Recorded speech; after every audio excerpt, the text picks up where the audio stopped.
বর্তমান বাংলাদেশে যে পরিবেশ চলতেছে, এই পরিবেশে নেকি বেশি না পাপ বেশি? তো দেখা গেল নেকির চাইতে পাপ বেশি হয়ে গেছে। আল্লাহ তাআলা ডাইরেক্ট ফতোয়া দিলেন জাহান্নাম। ওই সময় আমাদের নবী আমাদের উকিল হয়ে, যেরকম কি হয়ে আছেন আমার মুক্তার, আছেন আমার বারিস্টার, শেষ বিচারের হাইকোর্টেতে তিনি আমায় করবেন পার, আমি পাপী রাসূল জাবিন্দা। আল্লাহ যখন হাকিম হইয়া আমাদেরকে আসামি বানায় বিচার শুরু করবেন, ওই সময় আমাদের নবী উকিল হয়ে বারিস্টার হয়ে নেকির পাল্লায় দরুদগুলো উঠাইয়া দিবে, সঙ্গে সঙ্গে নেকির পাল্লার ওজন বেশি হয়ে যাবে। এখন বলেন, সেই দরুদ করতে আমাদের কোনো আপত্তি আছে? যখনই নবীর নাম শুনবো জবান খুলে বলতে হবে, মনে মনে বললে হবে না, জবান খুলে বলতে হবে সাল্লাল্লাহু আলাইহি ওয়াসাল্লাম। দাম বেশি কার? এই কথাটাও জোরে বলতে পারতেছে। ফেরেশতারা বুঝুক যে মানুষের চাইতে ফেরেশতার দাম অনেক কম। আমাদেরকে দেখার জন্য আল্লাহ ফেরেশতা প্রেরণ করেছেন। যারা আমার সামনে বসে আছেন, আমি আমার অন্তরের অন্তঃস্থল থেকে আপনাদের সবাইকে শুভেচ্ছা জ্ঞাপন করছি। সম্মানিত মা বোনেরা, পর্দার অন্তরালে বসে বসে যারা আলোচনা শুনতেছেন, তাদেরকেও শ্রদ্ধা জ্ঞাপন করে এই মুহূর্তে জানতে চাচ্ছি আপনারা সকলে কেমন আছেন?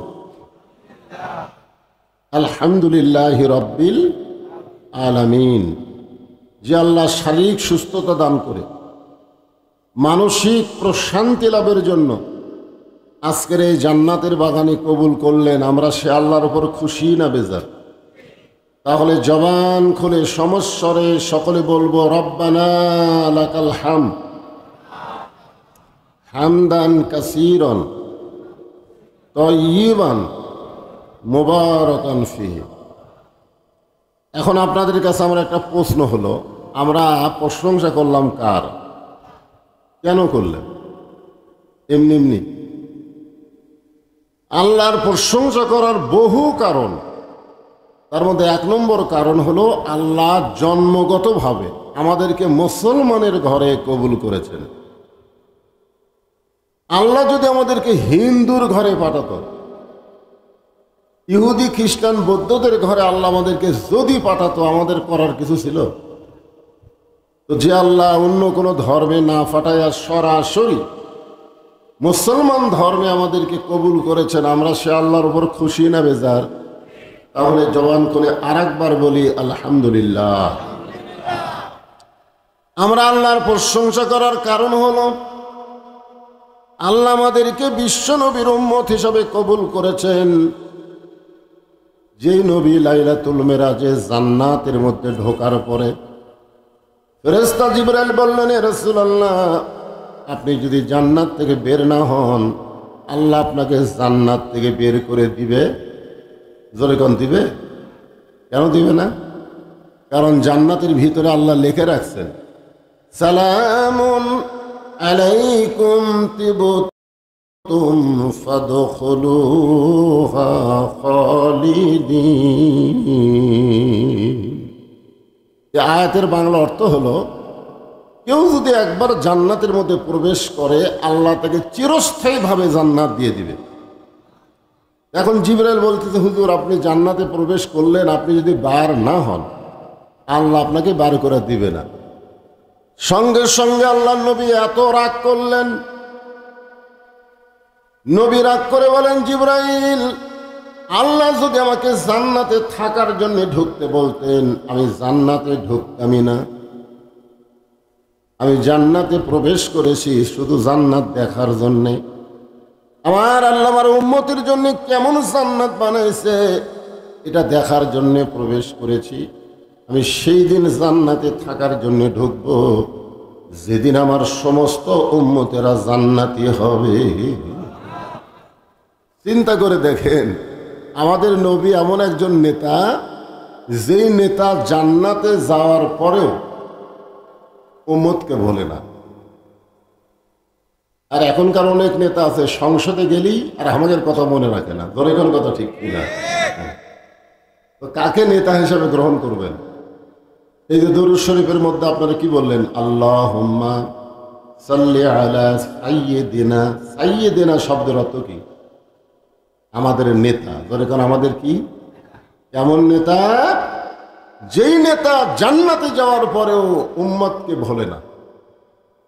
সেই নেতাকে গ্রহণ করার দরকার আছে না নাই? আল্লাহ তাআলা সেই নবীর উম্মত হিসেবে আমাদের কবুল করেছেন। খুশি না বেজার? আল্লাহর প্রশংসা করার কারণ হলো যে কোরআন থেকে আপনারা তাফসীর শুনবেন। আমি ছোট্ট একটা সূরা আপনাদের সামনে তেলাওয়াত করেছি। নামটা হলো সূরা আসর। সূরা বলেন নাম কি? আসর মানে কি? সময়।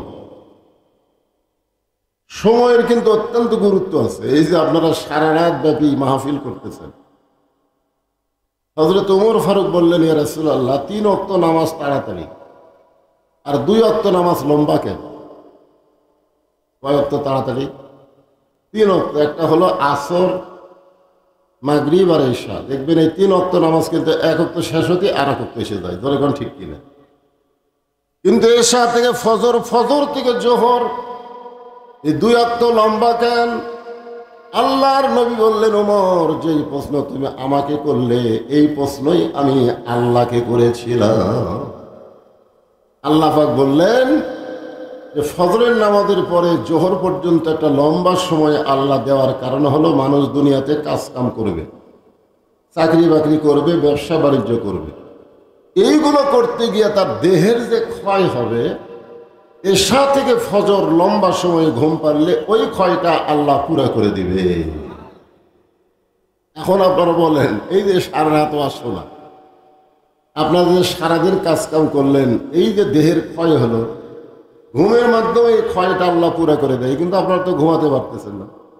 তাহলে আজকে কি হলো? ক্ষয়ের উপরে ক্ষয় হলো। ধরে কোন ঠিক কিনা? ক্ষয়ের উপরে ক্ষয়।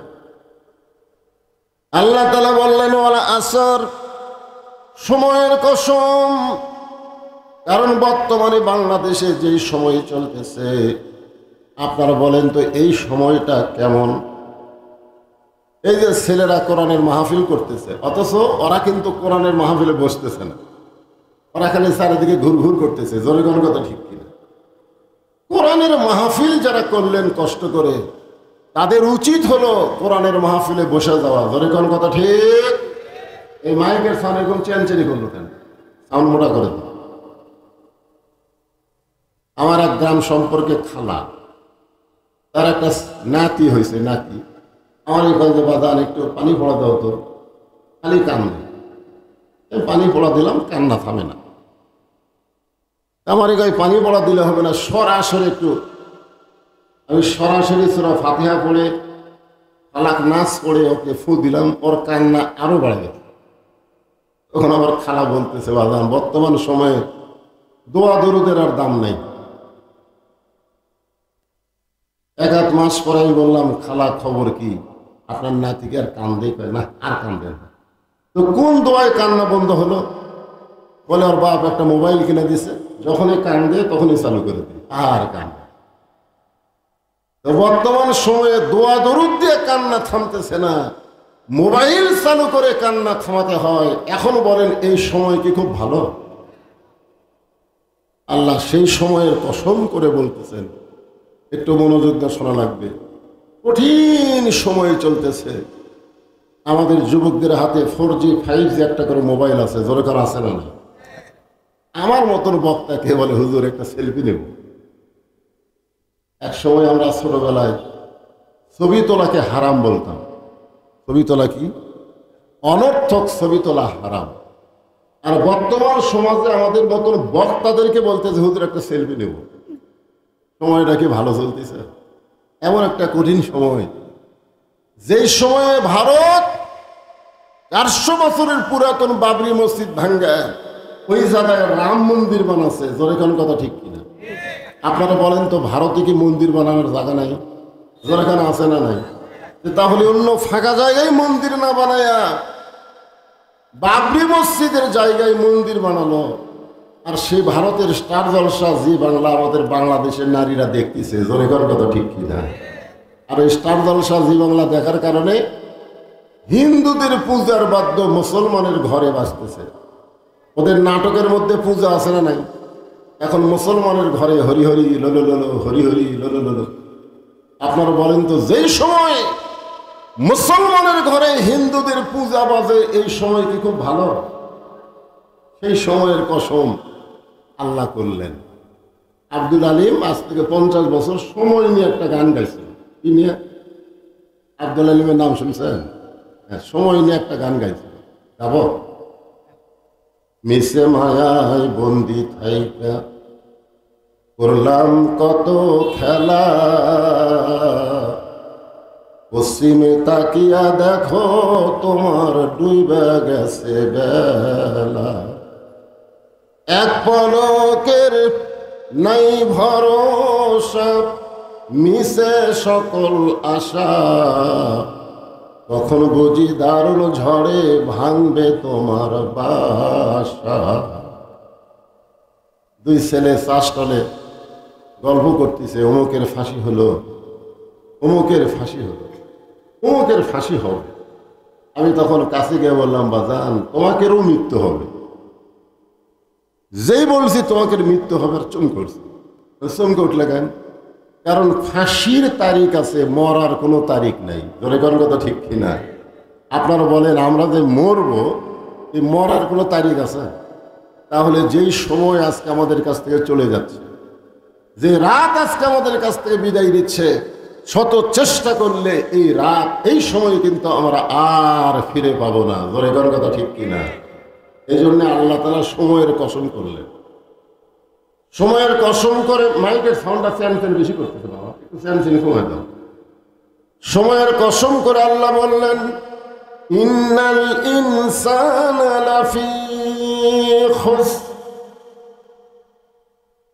শাব্দিক অর্থ আগে শোনেন, তাফসীর শোনার আগে শাব্দিক অর্থ শোনা লাগবে। ইন্না মানে নিশ্চয়। ইন্না মানে কি?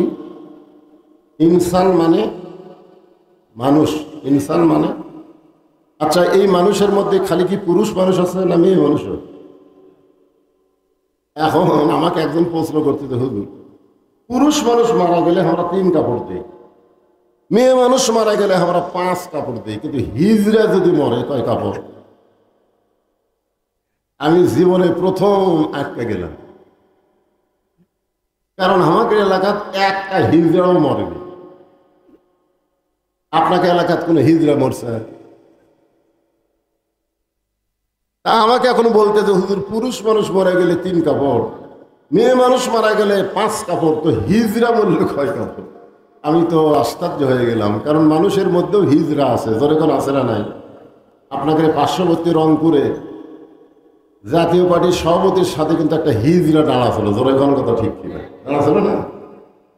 আমি ঝিনাইদহ ওয়াজ করতে যাই, দেখি মাহফিলের প্রধান অতিথি চেয়ারম্যান সাহেব, উনি আবার হিজড়া। এখানে আল্লাহ বলতেছেন, ইন্নাল ইনসানা লাফি খুসর, নিশ্চয় মানুষগুলো ক্ষতির ভিতরে। এরপর আল্লাহ বললেন, ইল্লাল্লাযীনা আমানু ওয়া আমিলুস সালিহাতি ওয়া তাওয়াসাউ বিল হক ওয়া তাওয়াসাউ বিস সবর। এখানে 4টা বিষয়। ধরে এখন কয় বিষয়? 4টা বিষয় নিয়ে আমি আপনাদের সামনে আলোচনা করব। আমি কোনো মাহফিল, আমার ওয়াজের যারা শুনেছেন, ইউটিউবে শোনেন আর যেখানে শোনেন, আমি কোনো দিনও বলিনি যে আমি অসুস্থ।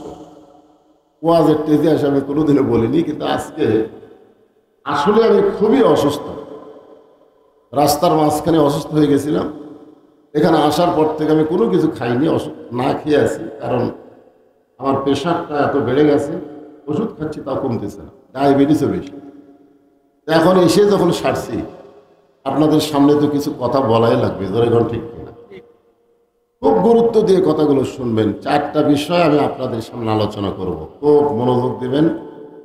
1 নম্বর বিষয় হলো ঈমান। যেরকম 1 নম্বর বিষয় কি? ঈমান যদি না থাকে আপনি যতই আমল করেন কোন আমল আল্লাহর দরবারে কবুল হবে? আসরের নামাজ পড়ে জমির ধান দেখতে গেছে, জমির ধান দেখবার যায় দেখে ওপর জমির পানি চলমল করতেছে, নিচে ওর জমির পানি নেই। ও এখন চারিদিকে তাকাইছে, এরকম চারিদিকে দেখে কেউ নেই। আস্তে করে বসে ওই জমির আল কাটা দিছে, আল কাটা দিয়ে ওই পানি দিয়ে হাত ধোছে, তুই আবার দাঁড়ায় চারিদিকে তাকায় দেখে কেউ নাই। তখন বলতেছে আলহামদুলিল্লাহ কেউ দেখেনি। আপনারা বলেন তো, লোকটা আসরের নামাজ আছে কিন্তু কি নাই? জোরে বলেন কি নাই? আপনি যতই নামাজ পড়েন, আপনি যদি কোন এক সময় বলেন আল্লাহর ধন নবীরে দিয়া, আল্লাহ গেছে গায়েব হইয়া, নবীর ধন খাজা নিয়া শুয়ে আছে আজমিরে, কেউ ফেরে না খালি হাতে, খাজা রে তোর দরবারে। সুবহানাল্লাহ না নাউযুবিল্লাহ। আমার দয়াল বাবার দরবারে কেউ ফিরে না খালি হাতে। আপনাকে দিনাজপুর থেকে রংপুর থেকে বহু গাড়ি আমি যাওয়ার দেখছি, আটরশিতে যাওয়ার সময় এই জিকির করে, দয়াল বাবার দরবারেতে কেউ ফিরে না খালি হাতে। আপনারা বলেন তো এটা তাওহীদ না শিরক? এখানে এক নম্বর হলো ঈমান। ঈমান যদি না থাকে কোন ইবাদত আল্লাহর দরবারে কবুল হবে না। সাহাবারা জিজ্ঞাসা করলেন মা হুয়াল ঈমান ইয়া রাসূলুল্লাহ, ঈমান সম্পর্কে একটু আমাদের বলেন। আল্লাহ রাসূল বললেন ইকরার বিল লিসান, তাসদিক বিল জিনান, আমল বিল আরকান। কয়টা কথা বললেন? এক নম্বর কি? জবানে বলতে হবে লা ইলাহা ইল্লাল্লাহ। সবাই বলে লা ইলাহা ইল্লাল্লাহ, লা ইলাহা ইল্লাল্লাহ। যুদ্ধের সময় আমাদের এলাকার অনেক হিন্দুরা এই কলেমার জিকির করছে। মানে পাকিস্তানে আর্মি দেখলি ওরা বলতো লা ইলাহা ইল্লাল্লাহ, লা ইলাহা ইল্লাল্লাহ। ওরা আর্মিরা বলতো বিলকুল ঠিক হয়, ঠিক হয়, ঠিক হয়। এক হিন্দু আমাকে বলছে মুসলমানের কলমার দাম আছে। আমি কইলাম আপনি হিন্দু হয়ে কলমার দাম কেমনে বুঝলেন? বলে যুদ্ধের সময় কলমা মুখে জারি রাখার কারণে আর্মির গুলির থেকে বেঁচে গেছে। আমি কইলাম দাদা, শুধু মুখে কলমা খাওয়ার জন্য যদি আর্মির গুলি থেকে বাইসা যান, এই কলেমা যদি কলিজার মধ্যে জায়গা দিতেন, তাহলে জাহান্নামের আগুন থেকে আল্লাহ আপনাকে বাঁচায় দিত। এই জন্য বলা হচ্ছে তাসদিক বিল জিনান। ইমানটা কোন জায়গায় রাখা লাগবে? কলিজার মধ্যে যখন কারো ইমান যায়, ওই মানুষের কাছে জীবনের চাইতে ইমানের দাম বেশি। আপনারা বলেন তো, আমাদের কাছে জীবনের দাম বেশি না ইমানের দাম বেশি? না না না না, অন্তর থেকে সত্যি কথা বলেন, সত্যি করে বলেন তো, জীবনের দাম বেশি না ইমানের দাম বেশি? এদের 7ই জানুয়ারিতে ভোট হলো না, আমাদের বগুড়াতে খুব ধরপাকড় শুরু হলো। তখন এক লোক গোরস্থানের মধ্যে একটা কবর করছে, কবর করে নিচে খ্যার, উপরে তার উপরে কম্বল, তার উপরে ল্যাপ দিয়ে শুয়ে থাকে। মাঝে মধ্যে বউ মোবাইল করে বলে স্বামী গো আপনার খবর কি? বলে কোনো টেনশন নেই, আমি নিরাপদে আছি। আপনারা বলেন তুই কোথায় আছে? কথা কয় না, কোন জায়গাতে আছে? কবরের মধ্যে নিরাপদ আছে। বউ বলতেছে সন্ধ্যা থেকে 3-3 বার পুলিশ ঘুরে গেল। স্বামী বলতেছে 100 বার ঘুরলেও আমাকে ধরতে পারবে না, কারণ এমন জায়গাতে আমি আছি, পুলিশের বাপেরও ক্ষমতা নাই এ জায়গাতে। আপনারা বলেন তো, পুলিশকে কবরস্থানে যাবে? মনে করেন আল্লাহ পরীক্ষা করার জন্য আজরাইলকে বলতেছে যা তো পুলিশের পোশাক পরে ওর কাছে যা। বুঝানোর জন্য বলতেছি। এখন আজরাইল পুলিশের পোশাক পরে ওর কাছে যা বলতেছে, কে রে ভাই কবর থেকে, এই জায়গার তো খবর কে দিল রে? এই জায়গায় তো কোনো পুলিশ আসার কথা না। তখন বলতেছে ভাই রে, আমি তো পুলিশ না, আমি হলো আজরাইল। তখন লোকটা কপালে থাপ্পড় দিয়ে বলতেছে, বর্তমান বাংলাদেশে মুসলমানেরা পুলিশ ধরার চিন্তায় আজরাইল ধরার কথা ভুলে গেছে। ধরে কোন কথা ঠিক কিনা? আপনাদের সত্যি যদি ঈমান কলিজার মধ্যে থাকে, তাহলে আপনারা পুলিশ ধরার টেনশন করবেন না আজরাইল ধরার? গভীর রাত্রে খাদিজাতুল কুবরা আল্লাহ নবীর হাত ধরে কাঁদতেছে। আল্লাহ রাসূল বলে, খাদিজা, দুনিয়ার সবাই ঘুম পাড়ে আর আপনি এমন করে কাঁদেন কেন? খাদিজা বলে, রাসূলুল্লাহ, আপনি না ঘুমাইলে আমি কোনোদিন ঘুমাই না। হুজুর, আপনি যখন ঘুমায় গেছেন এমন সময় আমি ঘুমের একটা দোয়া পড়তেছি, আল্লাহুম্মা বিইসমিকা আমুতু। আপনারা এই দোয়া পড়েন না? কি দোয়া পড়েন তো? আল্লাহুম্মা বিইসমিকা আমুতু। খাদিজা বলতেছে, হুজুর, ওই আমুতু বলার সঙ্গে সঙ্গে অন্ধকার কবর আমার সামনে হাজির হয়ে গেছে। আপনি বলেছেন যেই ব্যক্তি সর্বশেষে মারা যাবে তাকে অন্ধকার কবরে 50,000 বছর থাকা লাগবে। ইয়া রাসূলুল্লাহ, ওই অন্ধকার কবরে কোনো বাতি নাই, সাথী নাই, বালিশ নাই, খাতা নাই, অন্ধকার কবর আমি কেমনে থাকবো? আল্লাহ রাসূল খাদিজার কবরে চুমা দিয়ে বললেন, ঈমান গ্রহণ করার পরে আপনি আল্লাহর সঙ্গে যে সম্পর্ক গড়ে তুলেছেন, আল্লাহ আপনার কবরকে জান্নাত বানায়া দিবে।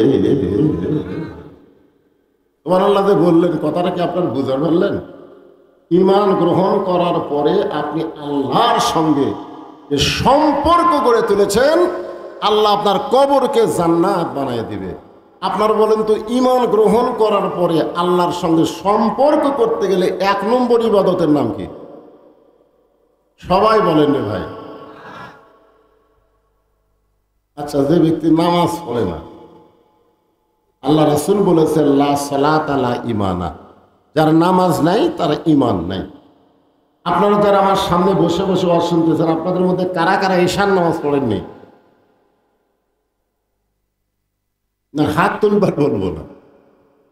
সবচাইতে বড় আদালত কিন্তু সুপ্রিম কোর্ট, হাইকোর্ট, তারপরে জজ কোর্ট, কিন্তু সবচাইতে বড় আদালত না। সবচাইতে বড় আদালত হলো মানুষের বিবেক। ধরে কোন কথা ঠিক কিনা?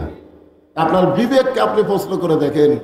আপনি ঈশার নামাজ না পড়ে আবার শুনতেছেন, ফজরের আগে যদি আপনারা মারা যান, দুনিয়ার কত মানুষ জানাজা করলে আপনি বেহেশত পাবেন? আপনি যদি ঈশার নামাজ পড়ে মারা যান, দুনিয়ার কোনো মানুষ যদি আপনার জানাজা না পড়ে, এরপরও আপনি জান্নাতে যাবেন, কারণ ঈশার নামাজের কারণে আল্লাহ পাক আপনাকে জান্নাত দিবে। মুনকির নাকির কবরে যায় প্রথম প্রশ্ন কি করবে? এখন কি প্রশ্ন? মান রব্বুকা। যে মান রব্বুকা প্রশ্ন করবে, তখন যে ব্যক্তিকে প্রশ্ন করতেছে ওই ব্যক্তি ঘুম পাড়তেছে। মুনকির নাকির কয়, কে রে? মান রব্বুকা প্রশ্ন করি, বেটা ঘুম পাড়ে। এমন সময় নামাজ খাড়া হয়ে বলতেছে, এ মুনকির নাকির, কাকে মান রব্বুকা প্রশ্ন করতেছে? তাকে বলে, যে ব্যক্তি কবরে শুয়ে আছে তাকে। আমি কে? বলে, আপনার তো চিনলাম না। এই মুনকির নাকির, তুই বলতো এই ব্যক্তি কবরে আসার আগে কত ওয়াক্ত নামাজ পড়ছে ক? মুনকির নাকির বলতে, আমাকে ক্যালকুলেটর আছে? নামাজ বলতেছে মসজিদে যায় নিয়ত করার পরে যে লোকটা বলছে আলহামদুলিল্লাহি রব্বিল আলামিন, রুকুতে গিয়ে বলেছে সুবহান রাব্বিয়াল আযীম, সেজদায় গিয়ে বলেছে সুবহান রাব্বিয়াল আলাম। এতবার রব রব জিকির করে দুনিয়ার থেকে কেবল কবরত এসে ঘুম পাড়তেছে, আবার মান রব্বুকা প্রশ্ন করিস? মুনকির নাকির কয়, আল্লাহ তোমার বান্দাকে মান রব্বুকা প্রশ্ন করার সাথে সাথে নামাজ যে খেবা খেপছে, আল্লাহ কয় যে নামাজ যে কবর আইছে তার সমস্ত প্রশ্নের উত্তর হয়ে গেছে। এখন আপনারা বলেন, যেই যুবকেরা আজকে মোহনপুর মাহফিল করতেছে, এই যুবকদের মধ্যে খোঁজলা দেখেন, অনেকেই হয়তো ঈশার নামাজ পড়ে নাই। জোরে কোন কথা ঠিক কিনা? নামাজ যদি না পড়েন তাহলে আল্লাহর সঙ্গে আপনার সম্পর্ক হবে না। রাসূল বলে, খাদিজা, ঈমান গ্রহণ করার পরে আপনি আল্লাহর সঙ্গে যে সম্পর্ক গড়ে তুলেছেন, আল্লাহ আপনার কবরকে জান্নাত বানায় দিবে। খাদিজা বলতে, হুজুর আপনার কথা আমার বিশ্বাস হয়, কিন্তু আপনার কাছে যদি আমি কিছু চাই আপনি কি আমার দিবেন না? রাসূল বললেন, নাউজুবিল্লাহ, নাউজুবিল্লাহ, নাউজুবিল্লাহ। কয়বার? কি কারণে বললেন? খাদিজা বলতেছে, আপনার কাছে যদি কিছু চাই আপনি কি আমার দিবেন না? নবী 3 বার নাউজুবিল্লাহ বলে বুঝাইলেন, একমাত্র আল্লাহ ছাড়া অন্য কারোর কাছে চাওয়া যাবে না, এমনকি নবীর কাছেও চাওয়া যাবে না। জোরে কোন কথা ঠিক? কারণ দেওয়ার ক্ষমতা কার? আমি 11 সালে প্রথম যখন হজ করতে গেলাম, আল্লাহ রাসূলের রওজার পাশে দাঁড়ায় এরকম হাত তুলে মোনাজাত করতে। 11 সালে। মানে আমাদের বাংলাদেশে একটা অভ্যাস আছে, কবরের পাশে গেলে হাত তুলে দোয়া করি না। ভাই করেন আপনারা? আমি রাসূলের রওজার পাশে যা হাত তুলেছি, ইতিমধ্যে মদিনার পুলিশ এটা আবার দেখবার পায় একটা লাঠি নিয়ে এসে মারে না, ওরা মারে না। কিন্তু আমি সাহেব এমান তো আমার হাতের উপর ঠাসিতে বলতেছে মান্নু কুল্লু হারাম মান্নু। আমি মনে মনে কইলাম, রে পুলিশ, আমি কত বড় বক্তা, তুই আমার চিনিস? আমার ওয়াজ হাজার হাজার মানুষ শোনে, আর তুই একটা পুলিশে আমাকে বলতেছিস মান্নু কুল্লু হারাম, মান্নু কুল্লু হারাম। কিন্তু আমার ইমান বলতেছে, মাওলানা, এমন একটা দেশে তোর জন্ম, তোর ইমানের মধ্যে ভেজাল আছে, কিন্তু মদিনার পুলিশের ইমান ঠিক আছে। আপনার বলেন তো, আমাকে বাংলাদেশ কি আসল দেশ না ভেজাল দেশ? মানে কোরআনের ওয়াজ আমরা শুনবো আর মানুষের তৈরি আইন দিয়ে আমরা চলবো। জোরে কোন কথা ঠিক কিনা? আপনারা বলেন তো, কোরআন কি শুধু ওয়াজ শোনার জন্যে না কোরআনকে গ্রহণ করার জন্যে? আপনারা আর কি শুনতেছেন রে? বসা থেকে শুনতেছেন। আর আবু জেহেল নবী যখন কোরআন পড়েছে তখন চোরের মতন চুপি চুপি বাহির থেকে শুনছে। সকালবেলা সে মিটিংয়ের মধ্যে বলতেছে, এত সুন্দর কোরআনের বাণী, রাতটা কোন দিক দিয়ে গেল আমি বুঝবারই পারিনি। সুবহানাল্লাহ বলেন না? আপনার বলেন তো, আবু জেহেল কি কোরআনের বিপক্ষে কছে না পক্ষে কছে? তাহলে সুবহানাল্লাহ কন। এত সুন্দর কোরআনের বাণী, রাতটা কোন দিক দিয়ে গেল বুঝবার পারিনি। আবু সুফিয়ান বলেন, এটা যেই কোরআন শুনতে এত সুন্দর লাগে, ভালো লাগে, রাতটা কোন দিক দিয়ে গেল বোঝা যায় না, এই কোরআন গ্রহণ করলে অসুবিধা কি? কোরআন কিন্তু গ্রহণ করা। এখানে অনেক আপনারা বসে আছেন, এখনই যদি বলি ভাই আসেন তো কোরআনটা ধরেন, তো ধরেন, আসেন কোরআন ধরেন, তখন অনেকে বলবে, হুজুর আমার শরীর ঠিক নেই। তোর কি মাসিক বেড়া ভাষা? শরীর ঠিক নেই কেন? কারণ এই কোরআন ধরার শর্ত কি? লা ইয়ামাসসুহু ইল্লাল মুতাহহারুন। ততক্ষণ পর্যন্ত তুমি কোরআন স্পর্শ করতে পারবা না যতক্ষণ তুমি পবিত্র না হবা। সুবহানাল্লাহ বলেন। আবু সুফিয়ান বলতেছে, যেই কোরআন শুনতে সারা রাত কোন দিকে যায় বোঝা যায় না, এই কোরআন ধরলে অসুবিধা কি? আবু জেহেল বলতেছে, আবু সুফিয়ান, এই কোরআনকে যদি গ্রহণ করি তাহলে তোর আমার নেতৃত্ব চলবে না, আসল নেতা হয়ে যাবে আব্দুল্লাহর ইতিম পোলা। এই কোরআন ছাড়া বাংলাদেশে যারা নেতৃত্ব দেয় তাকে আসল নেতা না ভুয়া নেতা? আমি যেই বলবো আসল না ভুয়া, আপনারা যেটা ঠিক সেটা বলবেন। কোরআন ছাড়া যারা বাংলাদেশে নেতৃত্ব দেয় এরা আসল না ভুয়া? আরো জোরে জোরসে বলুন। এই ভুয়া শব্দটা কিন্তু বাংলাদেশে প্রচুর ভাইরাল হচ্ছে। আমাদের বগুড়ার হিরো আলম, বুঝলেন, হিরো আলম যখন বই মেলাত গেছে তখন হিরো আলমকে সবাই বলছে ভুয়া ভুয়া ভুয়া। আর একটা বুড়া একটা চেংড়িকে বিয়ে করছে, আপনারা জানেন। আপনাদের ঠাকুরগাঁও না কোন জায়গায় একটা চেংড়ি বিয়ে করছে মোস্তাক আহমদ। ওই শালা বুড়া বিয়ে করছে এক ছড়ি। আচ্ছা আপনারা বলেন, মোস্তাক আহমদ বুড়া হয়ে বিয়ে করুক, কিন্তু বিয়ে করার পরে ওই মেয়েটাকে যদি বোরকার মধ্যে রাখতো তাহলে সাংবাদিক বুঝবার পারত, কারণ বোরকার মধ্যে ছড়ি না বুড়ি এটা বোঝা যাবে। কিন্তু শালা বদমাইশ কি করছে, বিয়ে তো করছে বুড়া হয়ে, আবার বউটাকে বেয়া পর্দার মধ্যে রাখার কারণে যে বই মেলাত গেছে সবাই বলতেছে ভুয়া ভুয়া ভুয়া ভুয়া। আর একজন নেতা গেছিল, যেই নেতা বিসমিল্লাটাই ঠিক মতো খবর পারে না, ওই নেতা যখন বই মেলাত গেছে তখন সবাই বলছে ভুয়া ভুয়া ভুয়া। আল্লাহর কোরআন ছাড়া যারা নেতৃত্ব দেয় এরা আসল না ভুয়া? জোরে বলেন। আবু জেহেল বলতেছে, এই কোরআনকে যদি গ্রহণ করি তাহলে তোর আমার নেতৃত্ব চলবে না, আসল নেতা হয়ে যাবে আব্দুল্লাহর ইতিম পোলা। খাদিজা বলে, হুজুর আমি আপনার কাছে কিছু চাই। এ কথা শুনে আপনি 3 বার নাউযুবিল্লাহ কইলেন। আমি আপনার কাছে যা চাবো তা যদি আল্লাহ দিবার না পারে তাহলে আল্লাহর কাছে কেমনি চাবো? নবী চমকে বলে, খাদিজা আল্লাহ দিবার পারে না, এ কথা মুখে আনাই যাবে না। খাদিজা বলতে যে হুজুর মনে করেন আপনার সাথে আমার বিয়া হয়নি, গভীর রাত্রে আমি আল্লাহকে বলতেছি, আল্লাহ খাদিজার পেটে একটা বাচ্চা দাও, আপনি বলেন আল্লাহ কি দিবি? আল্লাহ কি দিবার পারবে? দিবার পারবে না। দিবার পারবে কিন্তু দিবে না কেন?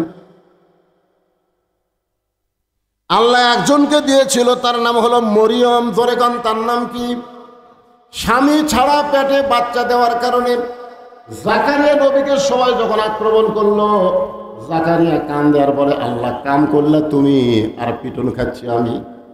আল্লাহ বলে, জাকারিয়া বাবা আদমকে আমি বাপ মা ছাড়া দুনিয়াতে প্রেরণ করেছি, আর ঈসাকে বাবা ছাড়া দুনিয়াতে প্রেরণ করলাম। কিয়ামত পর্যন্ত স্বামী ছাড়া আর কারোর সন্তান পেটে আসবে না। এখন যদি বর্তমানে কোনো মেয়ে কয় আমার পেটে বাচ্চা আল্লাহ দিছে, আপনারা বিশ্বাস করবেন? দর্শন করবেন? একটু মনোযোগ দেবেন। খাদিজা বলতেছে, ইয়া রাসূলুল্লাহ, আমি আপনার কাছে যা চাবো তা যদি আল্লাহর না থাকে তাহলে আল্লাহ কেমনে দিবে? নবী চমকে গিয়ে বলে, খাদিজা আল্লাহর নাই এ কথা বলাই যাবে না। খাদিজা বলে, হুজুর আল্লাহর বাপ নাই, আল্লাহর মা নাই, আল্লাহর মৃত্যু নেই। নবী চমকে গিয়ে বলে, খাদিজা তাহলে আপনি কি চান? খাদিজা বলে, হুজুর আমি যখন দুনিয়া থেকে বিদায় নেব আপনার কাছে তিনটা জিনিস আমি চাই। এক নম্বর হলো গাড়ি হীরার মধ্যে আপনি কোরআন শরীফ পেয়েছেন, সোনালো বলেন। কোরআনের 5টা আয়াত যখন আপনার উপর নাজিল হলো, আপনি গাড়ি হীরা থেকে আসার পরে আপনার পরনের যে জুব্বাটা, যেই জুব্বা পরা অবস্থায় আল্লাহ কোরআনের আয়াত নাজিল করেছে, যেই জুব্বা পরে ফেরেশতা জিবরাইল আপনার সঙ্গে কোলাকুলি করেছে, আমি মরে যাওয়ার পর এই জুব্বাটা আমার কাফনের কাপড় হিসাবে দিয়া দিবে। আমার 2 নম্বর চাওয়া হলো আপনার পবিত্র হাত দিয়ে আমার দেহখানা কবরের মধ্যে নামাই দিবেন। আমার 3 নম্বর চাওয়া হলো কবরে মাটি দিয়া সবাই যখন চলে আসবে এমন সময় 2টা ফেরেশতা কবরের মধ্যে ঢুকবে। আপনার বলেন তো এই 2টা ফেরেশতার নাম কি? আপনারা জানেন না? 2টা ফেরেশতা কবরের মধ্যে ঢুকবে, নাম কি? ফেরেশতা আসিয়া যখন জিজ্ঞাসা করিবে, দিন কি তোমার মাবুদকে বা তখন কি বলিবে। আচ্ছা এই গান গাইলে কি গুনাহ হবে? তাহলে সবাই গান না কেন বাইরে? রাত বেশি হয়ে গেছে, বুঝলেন না? খালি বক্তা একলা ওয়াজ করলে হবে, তাই সবাই একটু তাল দেন। ফেরেশতা আসিয়া যখন জিজ্ঞাসা করিবে, দিন কি তোমার মাবুদকে বা তখন কি বলিবে। আল্লাহ বিনে নাই রে মাবুদ, আল্লাহ বিনে নাই রে মাবুদ, জবানে তাই বলো রে বলো মুখে, আল্লাহ রাসূল সবে বলো। সঙ্গে সঙ্গে আল্লাহ নবী খাদিজার কপালে চুম্বন দিয়ে বলে, খাদিজা আমার আগে যদি আপনার মৃত্যু হয় তাহলে আপনার 3টা চাওয়াই আমি পুরা করব ইনশাআল্লাহ। এখানে নবী কিন্তু একটা মারাত্মক কথা কইছে। বলেন তো কি কথা? আমার আগে যদি আপনার মৃত্যু হয়। এই কথার দ্বারা নবী বুঝাইলেন কে কখন মরবে এটা নবীও, কিন্তু হামাকের মধ্যে মনে হয় কিছু লোক জানে। 5 থালার উপরে 1.5 লাখ টাকার খাট, 12,000 টাকার কম্বল পড়ে তামানে 9টার সময় দিয়ে বলতেছে আমার বাড়ি আমার ঘর আমাক নামাইকে। তুই কান্দে দিয়ে ফেরেশতা বলতেছে আল্লাহ ঘুমানোর আগে মানুষ আল্লাহ বিইসমিকা আমুতু আহিয়া এই দোয়া বলে ঘুমাই, আর এই বেটা কি কইলে আমার বাড়ি আমার ঘর আমাক নামাইকে। কয়টার সময়? 9টার সময়। ধরেন কয়টার সময়? রাত যখন 3টা বাজে তখন 40 সেকেন্ডের একটা ভূমিকম্প, খালি 2বার বিল্ডিং ঝাঁকি মারছে, ওই এত ফোর্সে নামছে, কম্বলের মধ্যে লুঙ্গি খোলা আছে, ওই লুঙ্গিটাও পর্যন্ত পরার টাইম পাইনি। ফেরেশতা কয় আল্লাহ নামাইলা নামাইলা, তাই বলে ন্যাংটা করে নামাইলা। আল্লাহ বলে জনগণ যখন পারবে না আমার নামান হলো ন্যাংটা করে। এদের সবাই আমার সঙ্গে একটু বলবেন, তো ইজ্জুমান তাশা বলেন, তো ইজ্জুমান তাশা ওয়া তুযিল্লু মান তাশা বিয়াদিকাল খায়র ইন্নাকা আলা কুল্লি শাইইন কাদির। মা খাদিজা দুনিয়া থেকে বিদায় নেওয়ার পরে আল্লাহ রাসূল তাকায় দেখে খাদিজার পেট থেকে নবীকে আল্লাহ 4টা মেয়ে দিছে। জোরে কোন কয় মেয়ে? আমরা দুনিয়ার লোকেরা খালি ফাতেমার ওয়াজ শুনি, কিন্তু ফাতেমা ছাড়াও যে নবীর আরো 3টা মেয়ে ছিল। আপনারা বলেন তো, ফাতেমা ছাড়া আরো যে 3টা মেয়ে তাদের নাম কি? আচ্ছা, নবীর মেয়ের নাম মুখস্থ রাখলে সওয়াব না পাপ? ইমাম গাজ্জালি বলেছেন যে 10 জন সাহাবীকে আশারে মুবাশশারা ডিগ্রি দেওয়া হয়েছে। এই 10টা সাহাবীর নাম অনর্গল যে ব্যক্তি মুখে বলতে পারবে, মৃত্যুর সময়ে 10টা সাহাবীর রুহানি তাওয়াজ্জুহ আল্লাহ তার প্রতি নাজিল করে তার জবানে ঈমানের কলেমা জারি হয়ে যাবে। ভালো মানুষের নাম মুখস্থ থাকার দরকার আছে না নাই? তাহলে নবীর 4টা মেয়ের নাম কোন? আর একটা পারেন, শোনেন, একটার নাম হলো জয়নাব। ধরে বলেন নাম কি? জয়নাবের জীবনী পড়লে আপনি আশ্চর্য হয়ে যাবেন। জয়নাব আবু লাহাবের বেটার সঙ্গে বিয়ে হয়েছিল, এত নির্যাতন করেছে নবীর এই মেয়ে জয়নাবকে, শেষ পর্যন্ত জয়নাব শহীদ হয়ে দুনিয়া থেকে চলে গেছে। আমরা খালি ফাতেমার ওয়াজ শুনি রে, জয়নাবের ওয়াজ করি না। কুলসুমাক চেনেন? কুলসুমা চেনেন? ওসমান গনি রাদিয়াল্লাহর সঙ্গে বিয়ে হয়েছিল কুলসুম। আর একটা মেয়ের নাম হলো রোকেয়া। আর সকলেই যে মেয়েটাকে জানি চিনি তার নাম হলো ফাতেমা। ধরে বলেন নাম কি? নবী তাকায় দেখে খাদিজা দুনিয়া থেকে বিদায় নেওয়ার পরে 4টা মেয়ে কাঁদতেছে। 3টা মেয়ের কান্নার শব্দ শোনা যায়, কিন্তু একটা মেয়ের কান্নার কোনো সাউন্ড নাই। 3টা মেয়ের কি শোনা যাচ্ছে? কান্নার শব্দ। আমার মা মইরা গেছে রে, কোথায় গেলে মা পাবো, বলে দাও না আল্লাহ রে, এই আমার মা মইরা গেছে। আপনার বলেন তো, বাপ মা যখন মারা যায় কতগুলো মেয়ে এরকম কান্দে না? আমার এলাকার এক মেয়ে কান্দতেছে, আমার বাবা মইরা গেছে রে, মরার আগে খাট দিবার চাইছিল, সে খাট আমাকে দিবে কে, এই আমার বাবা মইরা গেছে। তখন বড় ভাই এসে বলতেছে, ঠিক আছে কান্দিস না, যে খাট আব্বা দিবার চাইছিল সে খাট আমি তোকে দেবো রে। তখন আবার বলতেছে, আমার বাবা মইরা গেছে রে, মরার আগে খাট দিবার চাইছিল, বড় ভাই সেই খাট দিবে, এখন ল্যাপ তো শোক দিবি কে, আমার বাবা মইরা গেছে। তখন দ্বিতীয় ভাই এসে বলতেছে, কান্দিস না, ল্যাপ তো শোক আমি দেবো। তখন এই সাইডে যা বলতেছে, মানুষ বুড়া হলে তো মরবেই। এইরকম কিছু মেয়ে মানুষ আছে না নাই? যেরকম আছে না, কান্দে আর বান্দে, কান্দে আর বান্দে। নবী তাকায় দেখে 3টা মেয়ে কান্দতেছে, কান্নার শব্দ শোনা যায়। আর একটা মেয়ে কান্দতেছে, কান্নার কোনো শব্দ নাই, আর চোখ দেখালি দর দর করে পানি পড়তেছে। ওই মেয়েটার নাম হলো ফাতেমা। নবী ডাক দিলেন, ও ফাতেমা একটু ঘরের মধ্যে আসো। যেই মাত্র ফাতেমা ঘরের মধ্যে যায়, আল্লাহ নবী বললেন, ফাতেমা তোমার মা মরার আগেই আমাকে ওসিয়ত করেছে। 1 নম্বর ওসিয়ত হলো, তোমার মাকে তুমি গোসল করাইয়া দিবে, তোমার সঙ্গে অন্য কেউ থাকতে পারবে না, তুমি একা একা তোমার মাকে গোসল করাইয়া দিবে। আর তোমার মা 2 নম্বর ওসিয়ত করেছে, তোমার মাকে তোমাকে কাফনের কাপড় পরান লাগবে, অন্য কেউ তোমার সঙ্গে থাকতে পারবে। ফাতেমা বলতেছে, বাবা এইটা ওসিয়ত মা কেন বলবো? আমার আরো 3টা বোন আছে, ওরা হয়তো আমার সঙ্গে সহযোগিতা করতে চায়। আল্লাহ রাসূল বললেন, তোমার মা ওসিয়ত করেছে, ওসিয়ত পালন করা হলো ওয়াজিব। জোরে কোন কথা ঠিক কিনা? আপনারা বলেন তো, মরার আগে ওসিয়ত করার দরকার আছে না নাই? আপনি কি ওসিয়ত করবেন? মরার আগে ওসিয়ত করবেন, আমি মরে যাওয়ার পরে কোনো বেনামাজি আমার কবর যেন খুঁড়তে না পারে। জোরে কোন কথা ঠিক কিনা? আপনি জানেন, কোনো বেনামাজি আপনার কবর খুললে কবর যাওয়ার সাথে সাথে আযাব শুরু হবে। বেনামাজি মানেই হলো নাফাক। আপনাকে এলাকায় কবর কারা খোঁড়ে? আমার এলাকার কেউ মরে গেলে ওরা 5 জন এসে কয়, তোর বাপ মরছে ভাই, 5 প্যাকেট সিগারেট দে। তখন 5 প্যাকেট সিগারেট দিলে ওরা মুখ ধরায় ধরায় গোরস্থানে যায়।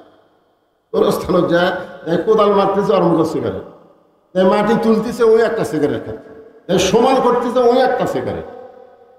গোরস্থানে যে কটা ফেরেশতা ছিল, কয় আল্লাহ যে হারে সিগারেটের দুর্গন্ধ আমরা যেখানে থাকতে পারতেছি, ফেরেশতারা সব রাস্তা দিয়ে খাড়া হয়ে আছে। আপনারা বলেন তো ফেরেশতারা দুর্গন্ধ সহ্য করতে পারে? তো কবরে মাটি দেওয়ার পরে মুনকিন নাকি নাক ধরে ঢুকছে, ধরে কি ধরে 5টা মানুষ যদি সিগারেট খায়, ওই সিগারেটের ধোঁয়া কিন্তু কাঁচা দেওয়ানো দুর্গন্ধ আছে না নাই? যে সিগারেট খাই দেখবেন ওর খাটের মধ্যে গন্ধ, ওর কাপড়ের মধ্যে গন্ধ, ওর বালিশের মধ্যে গন্ধ আছে না নাই? ধরে কেন মুনকিন নাকির এসে নাক ধরে আবার চুল ধরে তখন বলতেছে আপনারা খেয়ে কয় মুনকিন নাকির। তো 3টা প্রশ্ন করা বাদ দেয়, ঘাট ধরে তুই এই তোর কবর কে খুললো রে? শয়তান, মরার আগে বলবা পারিস না? যারা 5 ওয়াক্ত নামাজি তারা যেন তোর কবর খোঁড়ে, মসজিদের মুয়াজ্জিন যেন তোকে গোসল করায় দেয়, এলাকার বড় আলেম যেন তোর জানাজা পড়ায়, এইরকম ওসিয়ত করার দরকার আছে না নাই? দুনিয়ার একটা বাড়িতে আপনি থাকতে পারবেন না, সেই বাড়ি বানানোর জন্য আপনি ভালো মিস্ত্রি খোঁজেন। 3 তলা একটা বাড়ি করতে যে ভাই এই বাড়ি কোন মিস্ত্রিতে করা লাগবে, বলে অমুক পাড়াতে একটা মিস্ত্রি আছে ওই ভালো পারে। আপনি দুনিয়ার বাড়িতে থাকতে পারবেন না, সেই বাড়ি যদি ভালো মিস্ত্রি খোঁজেন তাহলে যেই কবর আপনাকে 50,000 বছর থাকা লাগবে, সেই কবর খোঁড়ার জন্য ভালো মিস্ত্রির দরকার আছে না নাই? জনগণ আছে না নাই? এই জন্য ওসিয়ত করবেন। আল্লাহ রাসূল বললেন, ফাতেমা তোমার মা ওসিয়ত করেছে তুমি তোমার মাকে গোসল করাতে হবে।